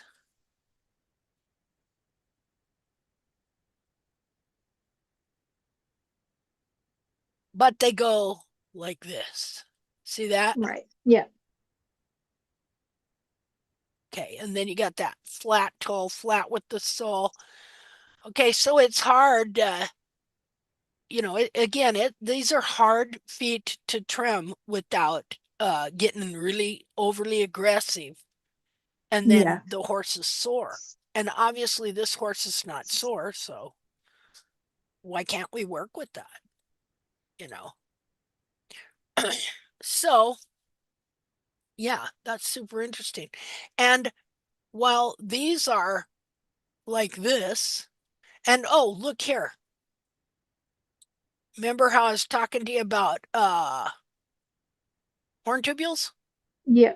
Okay, so see this horn tubule goes clear up to here? Yeah. Okay, and it should go, well, I don't know where this is right here. It should go like that, at least. Right. Yeah. Okay, so you have this piece here going clear up to here. Okay,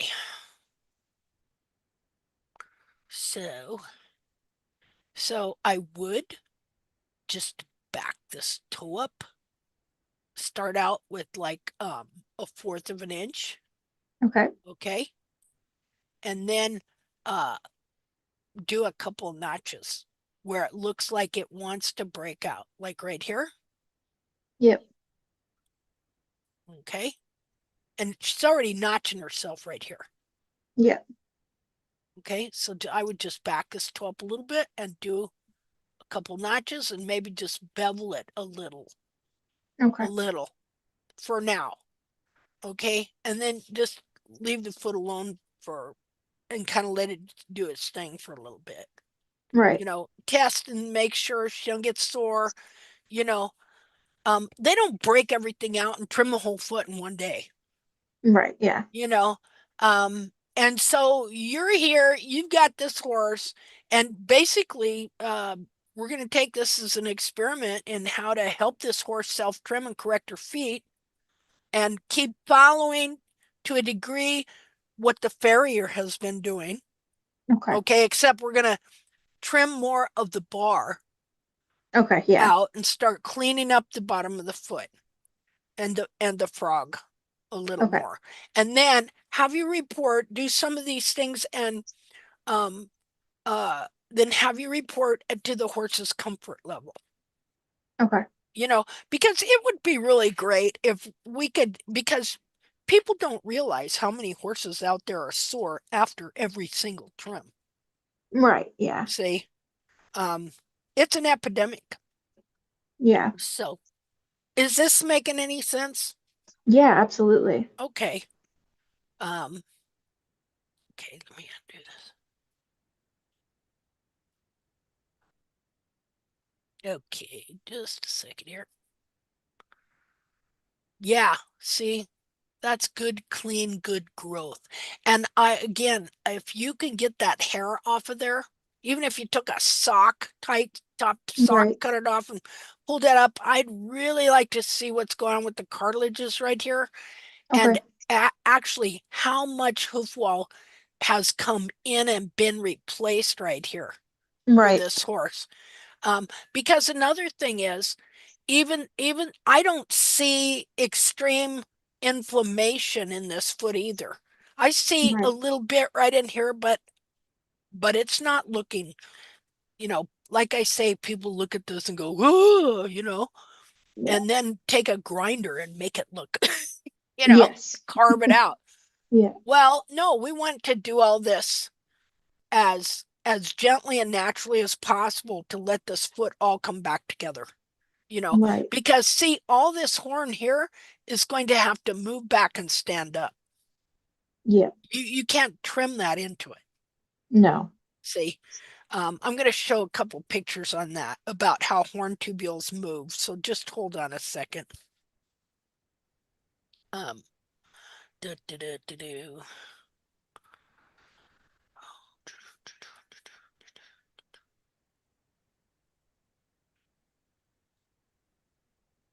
Oops, wait a minute.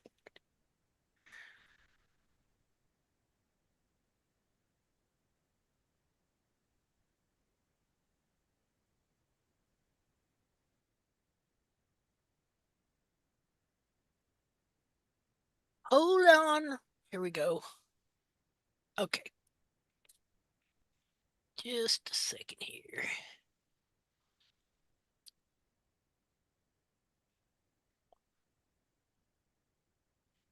Okay.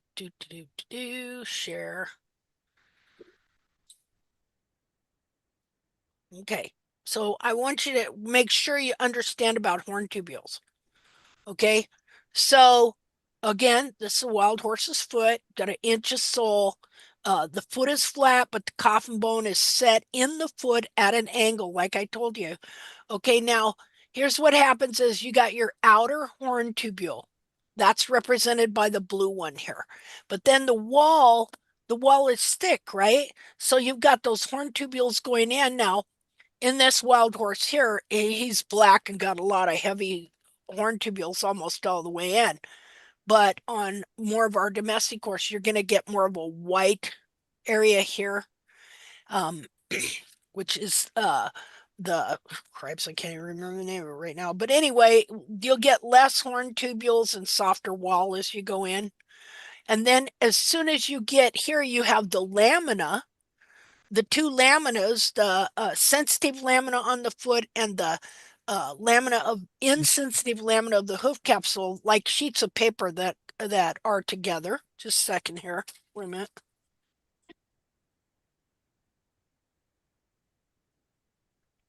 And so right here is your horn tubule, and then you go in the wall, and right here is your lamina. And it's on the inside on the other side, and this is where it's supposed to stay for the life of the horse. They don't move around, okay? And so the piece of internal lamina of the hoof capsule that connects right here into the lamina and grows right to here and connects with the sole, and then it and this wall, everything grow down to the ground together. And this is supposed to be here for the life of the horse. Okay. And so then when, just a minute here, when you have this over here, what do you think that does? How many of you have seen horses who you can't get a clean white line? It's got stretched white line in the quarters. You Yeah, for always, sure. Yeah. right?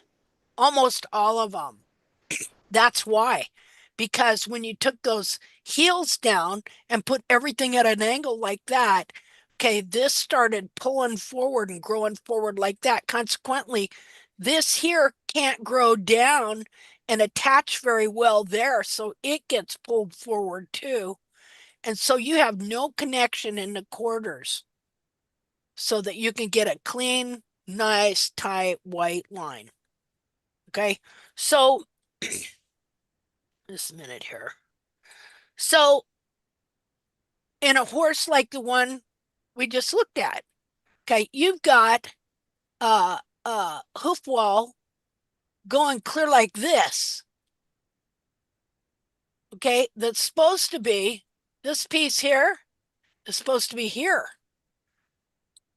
This section is supposed to be right here. So then once that happens, look at all the excess hoof wall that you would have in there. See there? So once that happens, then how do we fix that? Okay, first of all, again, we have to start raising the back of the foot and lengthening these horn tubules here in here so that these are able to move back. See, if my hairline's clear down here and I got a heel, only that much heel, this piece here is going to have a hard time kicking back. Just a minute here. Let me undo this. Okay, so that's just, the basic structure of them, but we see in all these feet how they can be displaced and moved. See, we want everything in parallel alignment, weight bearing alignment, equilibrium is what I call it. Just a minute here.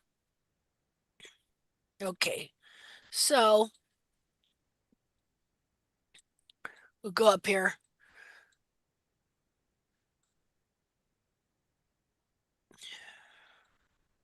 See, I spent a lot of time marking this horizontal growth rings and vertical horn tubules to try and understand them.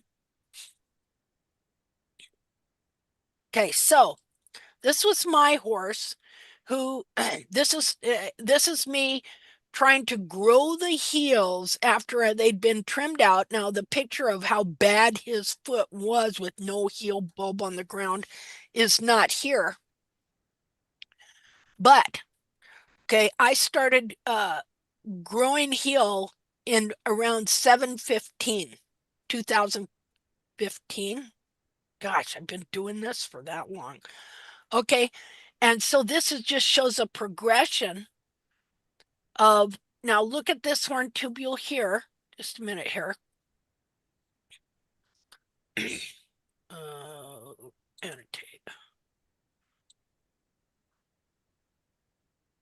Okay, so see the horn tubules here?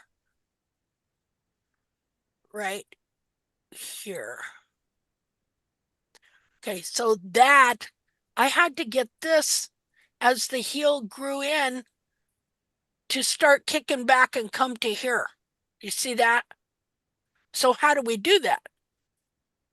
Again, you got to get some bulb off the ground first, which your horse that you're going to be doing, that's already a plus. Because if the bulb's on the ground, there's no way these horn tubules can kick back and you can Right. trim them out. It's just structurally can't happen. So what happens is you come in here.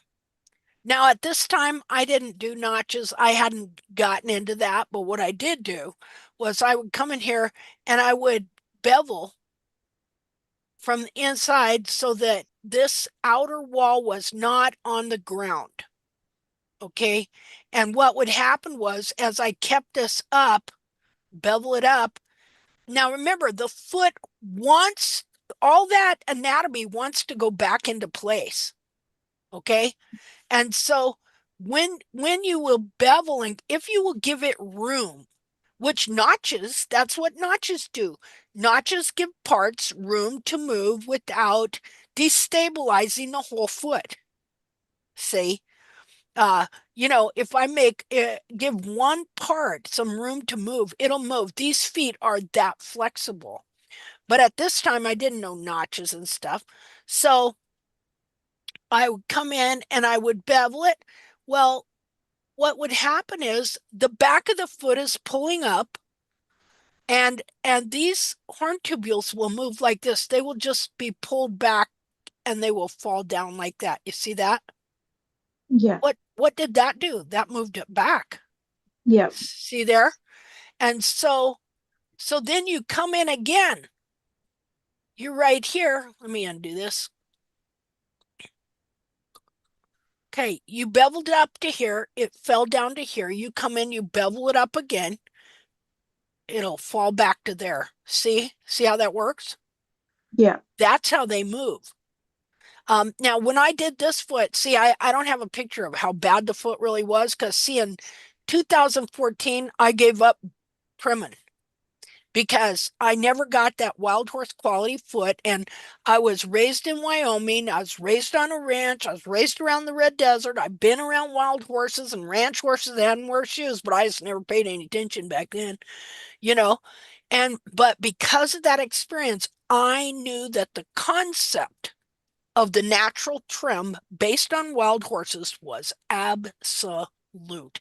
And so from 2007 to 2014, I trimmed my horse and he just got worse and worse.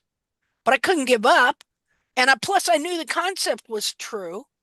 But in 2014, the last time I did my last barefoot trim, okay, make it look like that Jamie Jackson One Dead Wild Horse foot. When I went to lead him away from the tree, it was like he said to me, "Where are my feet? What have you done to my feet? My feet have been cut off." I mean, that's the way he moved. And I Right. was so frustrated, I gave up. I said, I quit doing videos. I just quit, you know, and I just left him for kind of a year. I kind of go knock a chunk off here and there. And then in 2015, about a year later, I said, that's it. I'm going to sell this horse. I'm not doing him any good. Blah, blah, blah. So I brought him in. I took pictures of him. And and then I thought, well, I'll just take some pictures of his feet just to see. Oh my goodness. Because see, what happens is you have trimmed a distorted foot. That little cute, neat little foot with the 30-degree hairline and the Mustang roll. You've trimmed in a distortion. And so as soon as it starts to grow out, the heels are run forward because you've trimmed the heels out, and that's all they can do because you've crushed the heels up into the foot.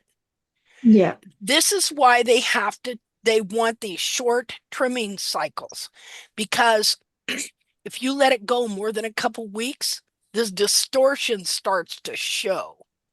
Okay, so you just got to keep trimming, keep trimming, keep trimming.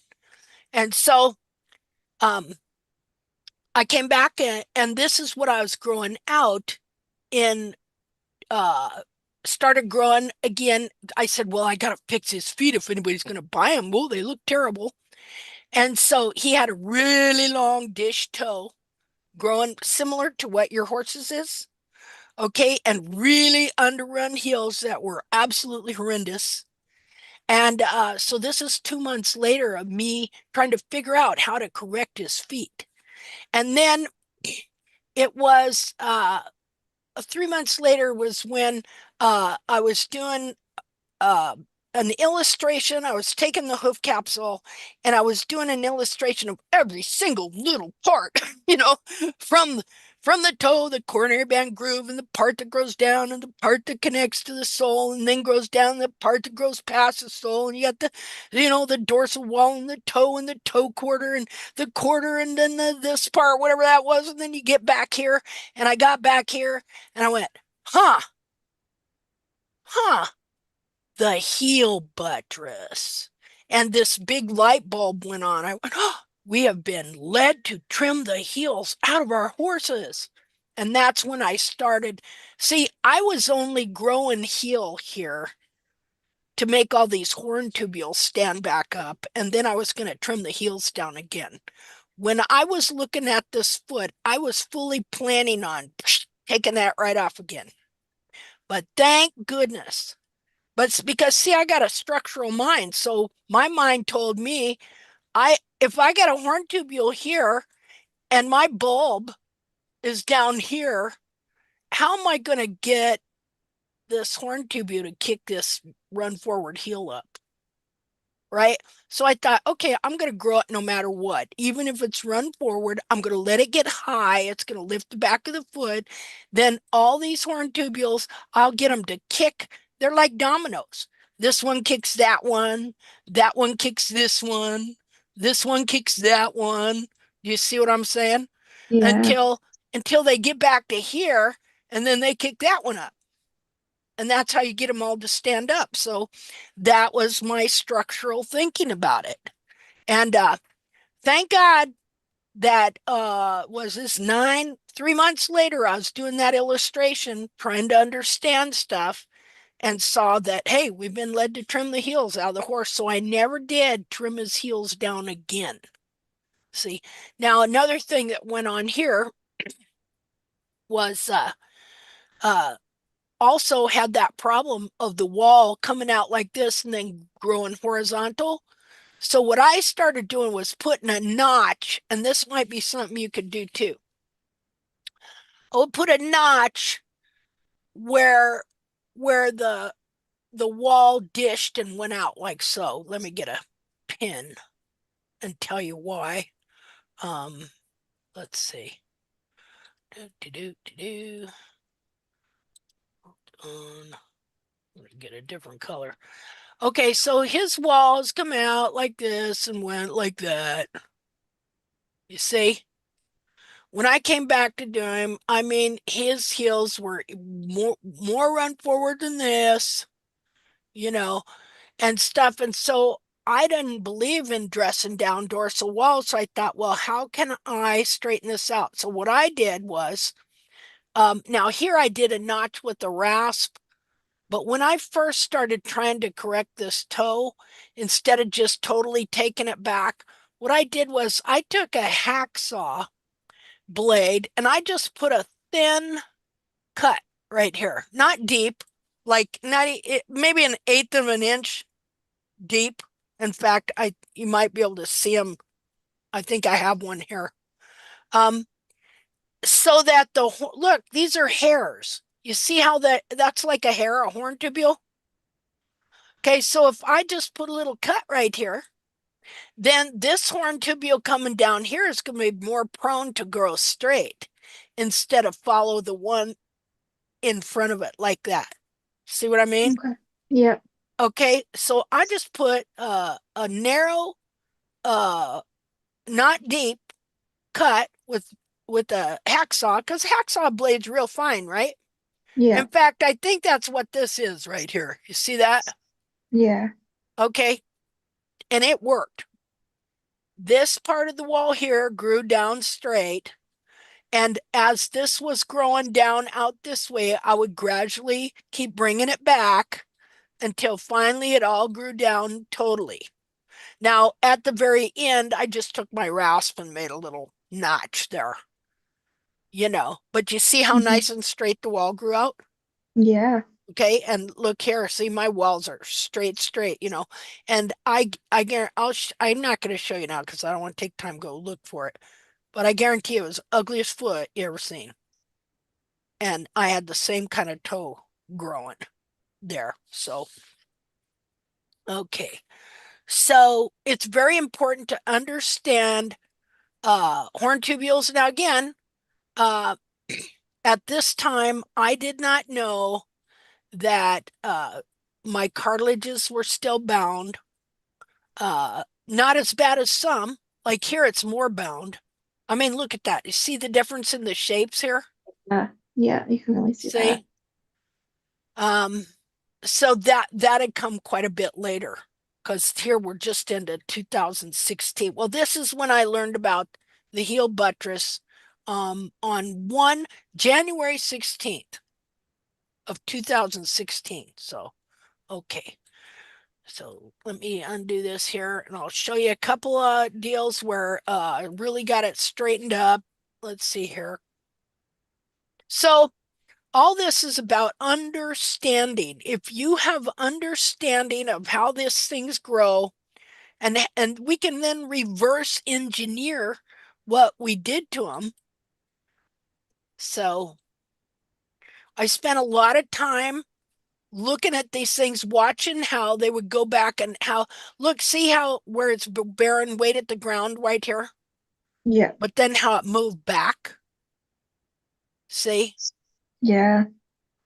Okay. And that's what I did with this foot was just beveling like this, which gave it room to pull and fall back. In fact, sometimes you bevel it and you come out in a few days and it looks like you didn't even bevel it. It looks like it grew, but what happened was the whole wall relaxed and fell back. Right. Okay.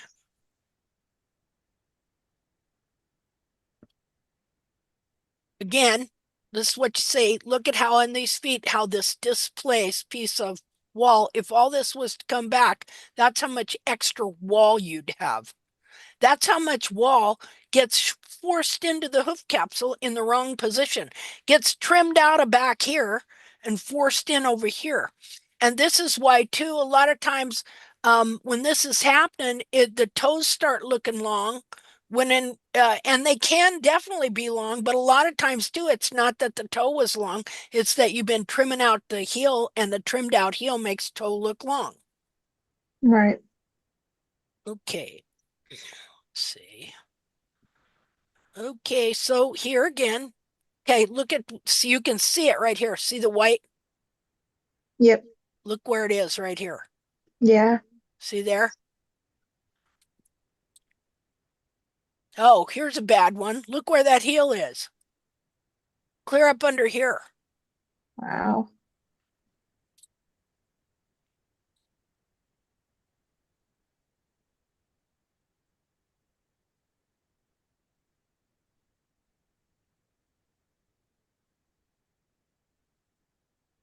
Okay, here's a good example of how it changed. Again, though, at this time, and this is in 2016, I still did not know that the cartilages were bound and that I had a false heel.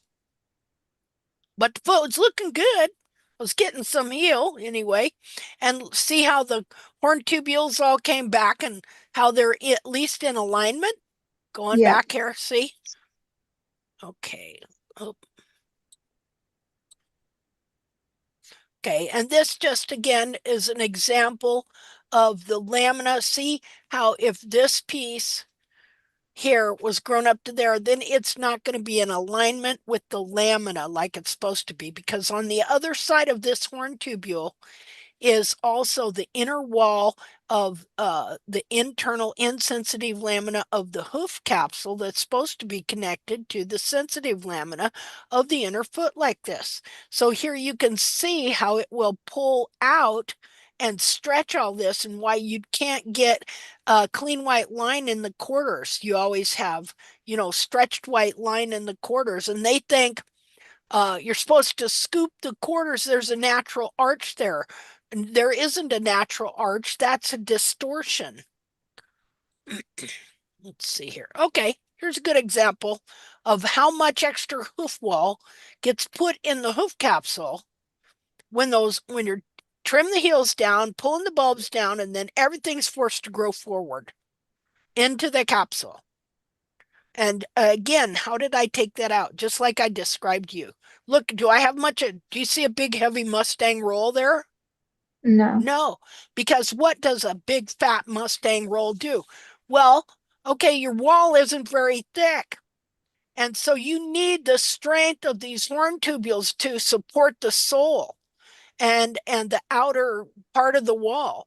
And so if you go making big old fat Mustang roll, which most wild horses don't even have, okay, then you're going to weaken, you're weakening the wall, you're weakening the support of the sole in here. Let's see. Anyway, that's pretty much it for that. Let's see here.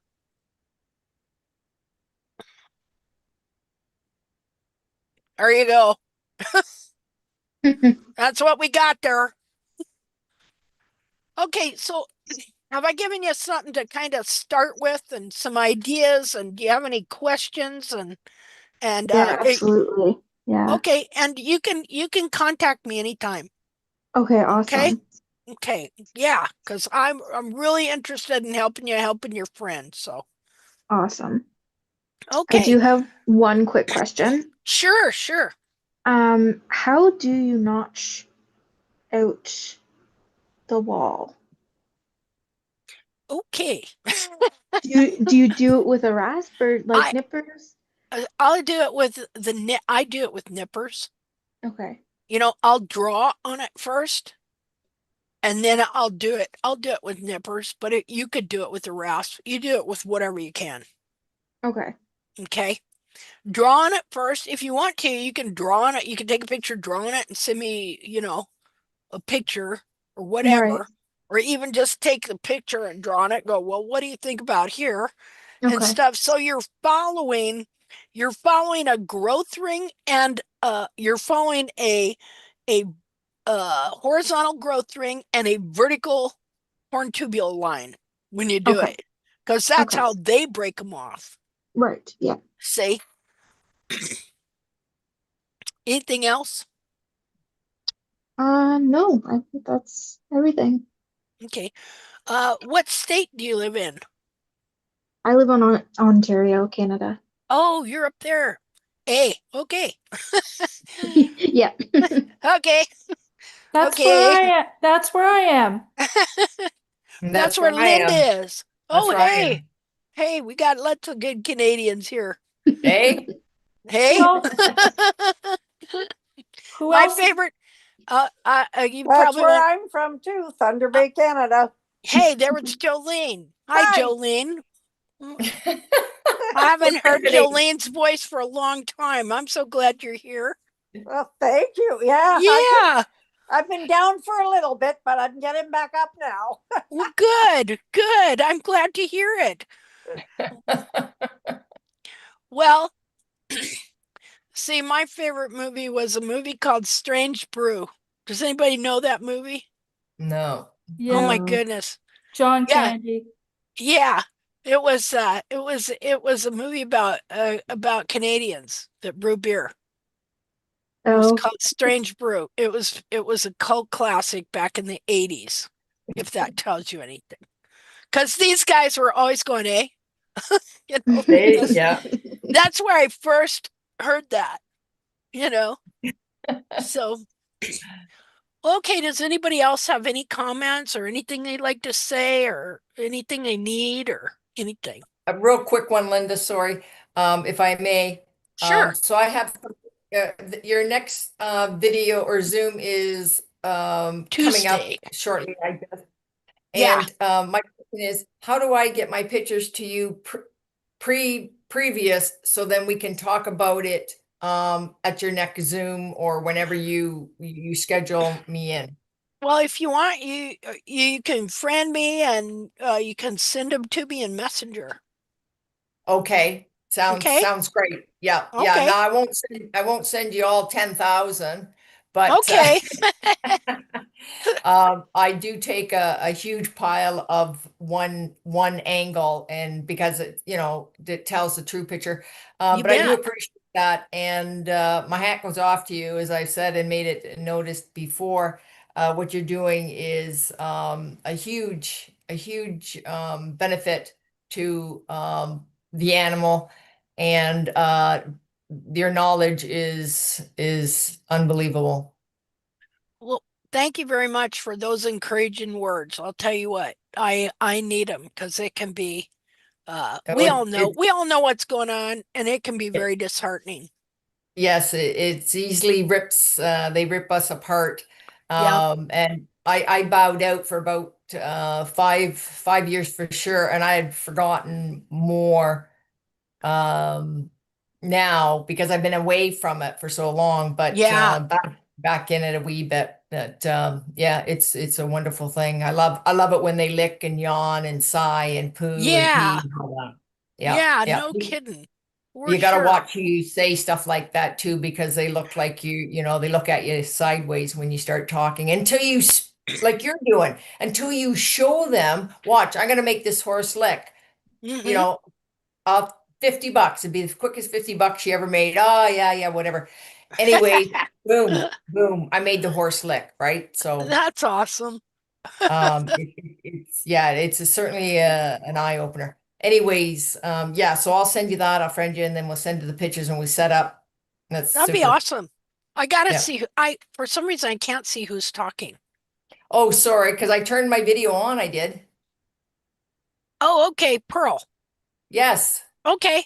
Okay, you just weren't on my screen was oh, I mean your name. I couldn't see your name. I couldn't see who was talking. Okay, good deal. Well, I'm So do glad you're you have back. Huh? yeah, you have the picture. Is it showing my picture? Yes, Oh, okay. Okay, good. Because I'm not quite sure. I'm not computer savvy, but I do know a fair bit about horses' feet, and that's my forte. that's awesome. That's awesome. Love We're it. very glad to have you with us. See, Yeah. because I could not know what I know without all of you. Yeah, Okay. exactly. Uh this is a cooperative. Okay. Yeah. And it's gonna take all of us to probably in our lifetime, I don't know if we're gonna see a lot of, change, but the Yeah, truth will win out eventually. it will prevail. Yes. Yep. Well, okay, yeah, please send me some pictures. And I'm excited to get to know you and everything. And you're a hoof gal too. And so I could Likewise. tell all 10,000 pictures. Yeah. I know how Yeah. that is. All right. But see, that's wonderful because what we all are is collectively, we make up a team of individual uh, researchers doing individual case studies Yeah. on our horses. This is great because in the end they're not going to say, We'll say, look, we got 300 case studies, individual horse owners, boop, boop, boop, you know. Yeah. So, Yeah. No. okay. All Well, right. Thank you. you're welcome. Thank you. Anybody else have anything they want to say before we sign out here? No, but just thank you, Linda, for all your time and hard work. Well, thank you, Jolene, for You're being very here for welcome. years. I know. I think Me, since 2017. yeah, Yeah. yeah, wow. And I still have my 31-year-old. Oh, wow. Didn't we do we did some e-trim, some, Yeah. you Those were didn't good. we? Yeah. Yeah, they were really good. Turned out awesome. Well, you're awesome, and I'm so glad to hear from you. Thank you. Yes. Very happy, in fact. When is this over? Huh? One day you have to write a book, Linda. Oh, Yes. yeah. See, I've got a mental hang up you guys didn't know about. I mean, like it's a real thing, okay? To where I can't finish anything. So, but I'm working on it. I'm Yeah. working on it. Yeah, I've got this hang up to where when I start to try and write something and finish something, I see something else. Yes. And I go, I gotta go check that out. So, so, but that is what has enabled me to learn some of this stuff, you know, and, Yeah. and so eventually I hope I can get something done because it's kind of bothering me, but Yeah. anyway, Well, That would be super awesome. I'm going to work on it. She said, oh, what's that over there? yeah.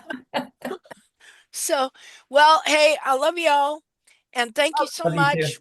much for everything you do and the horses you support and your heart and wanting to learn and know the truth. Okay. God All right. bless. Night, God bless you, Linda. Thank you Okay. again. Have a good night. Good Good Thank night. you, night. Good Linda. night, everybody. Good Good night. night. Good night.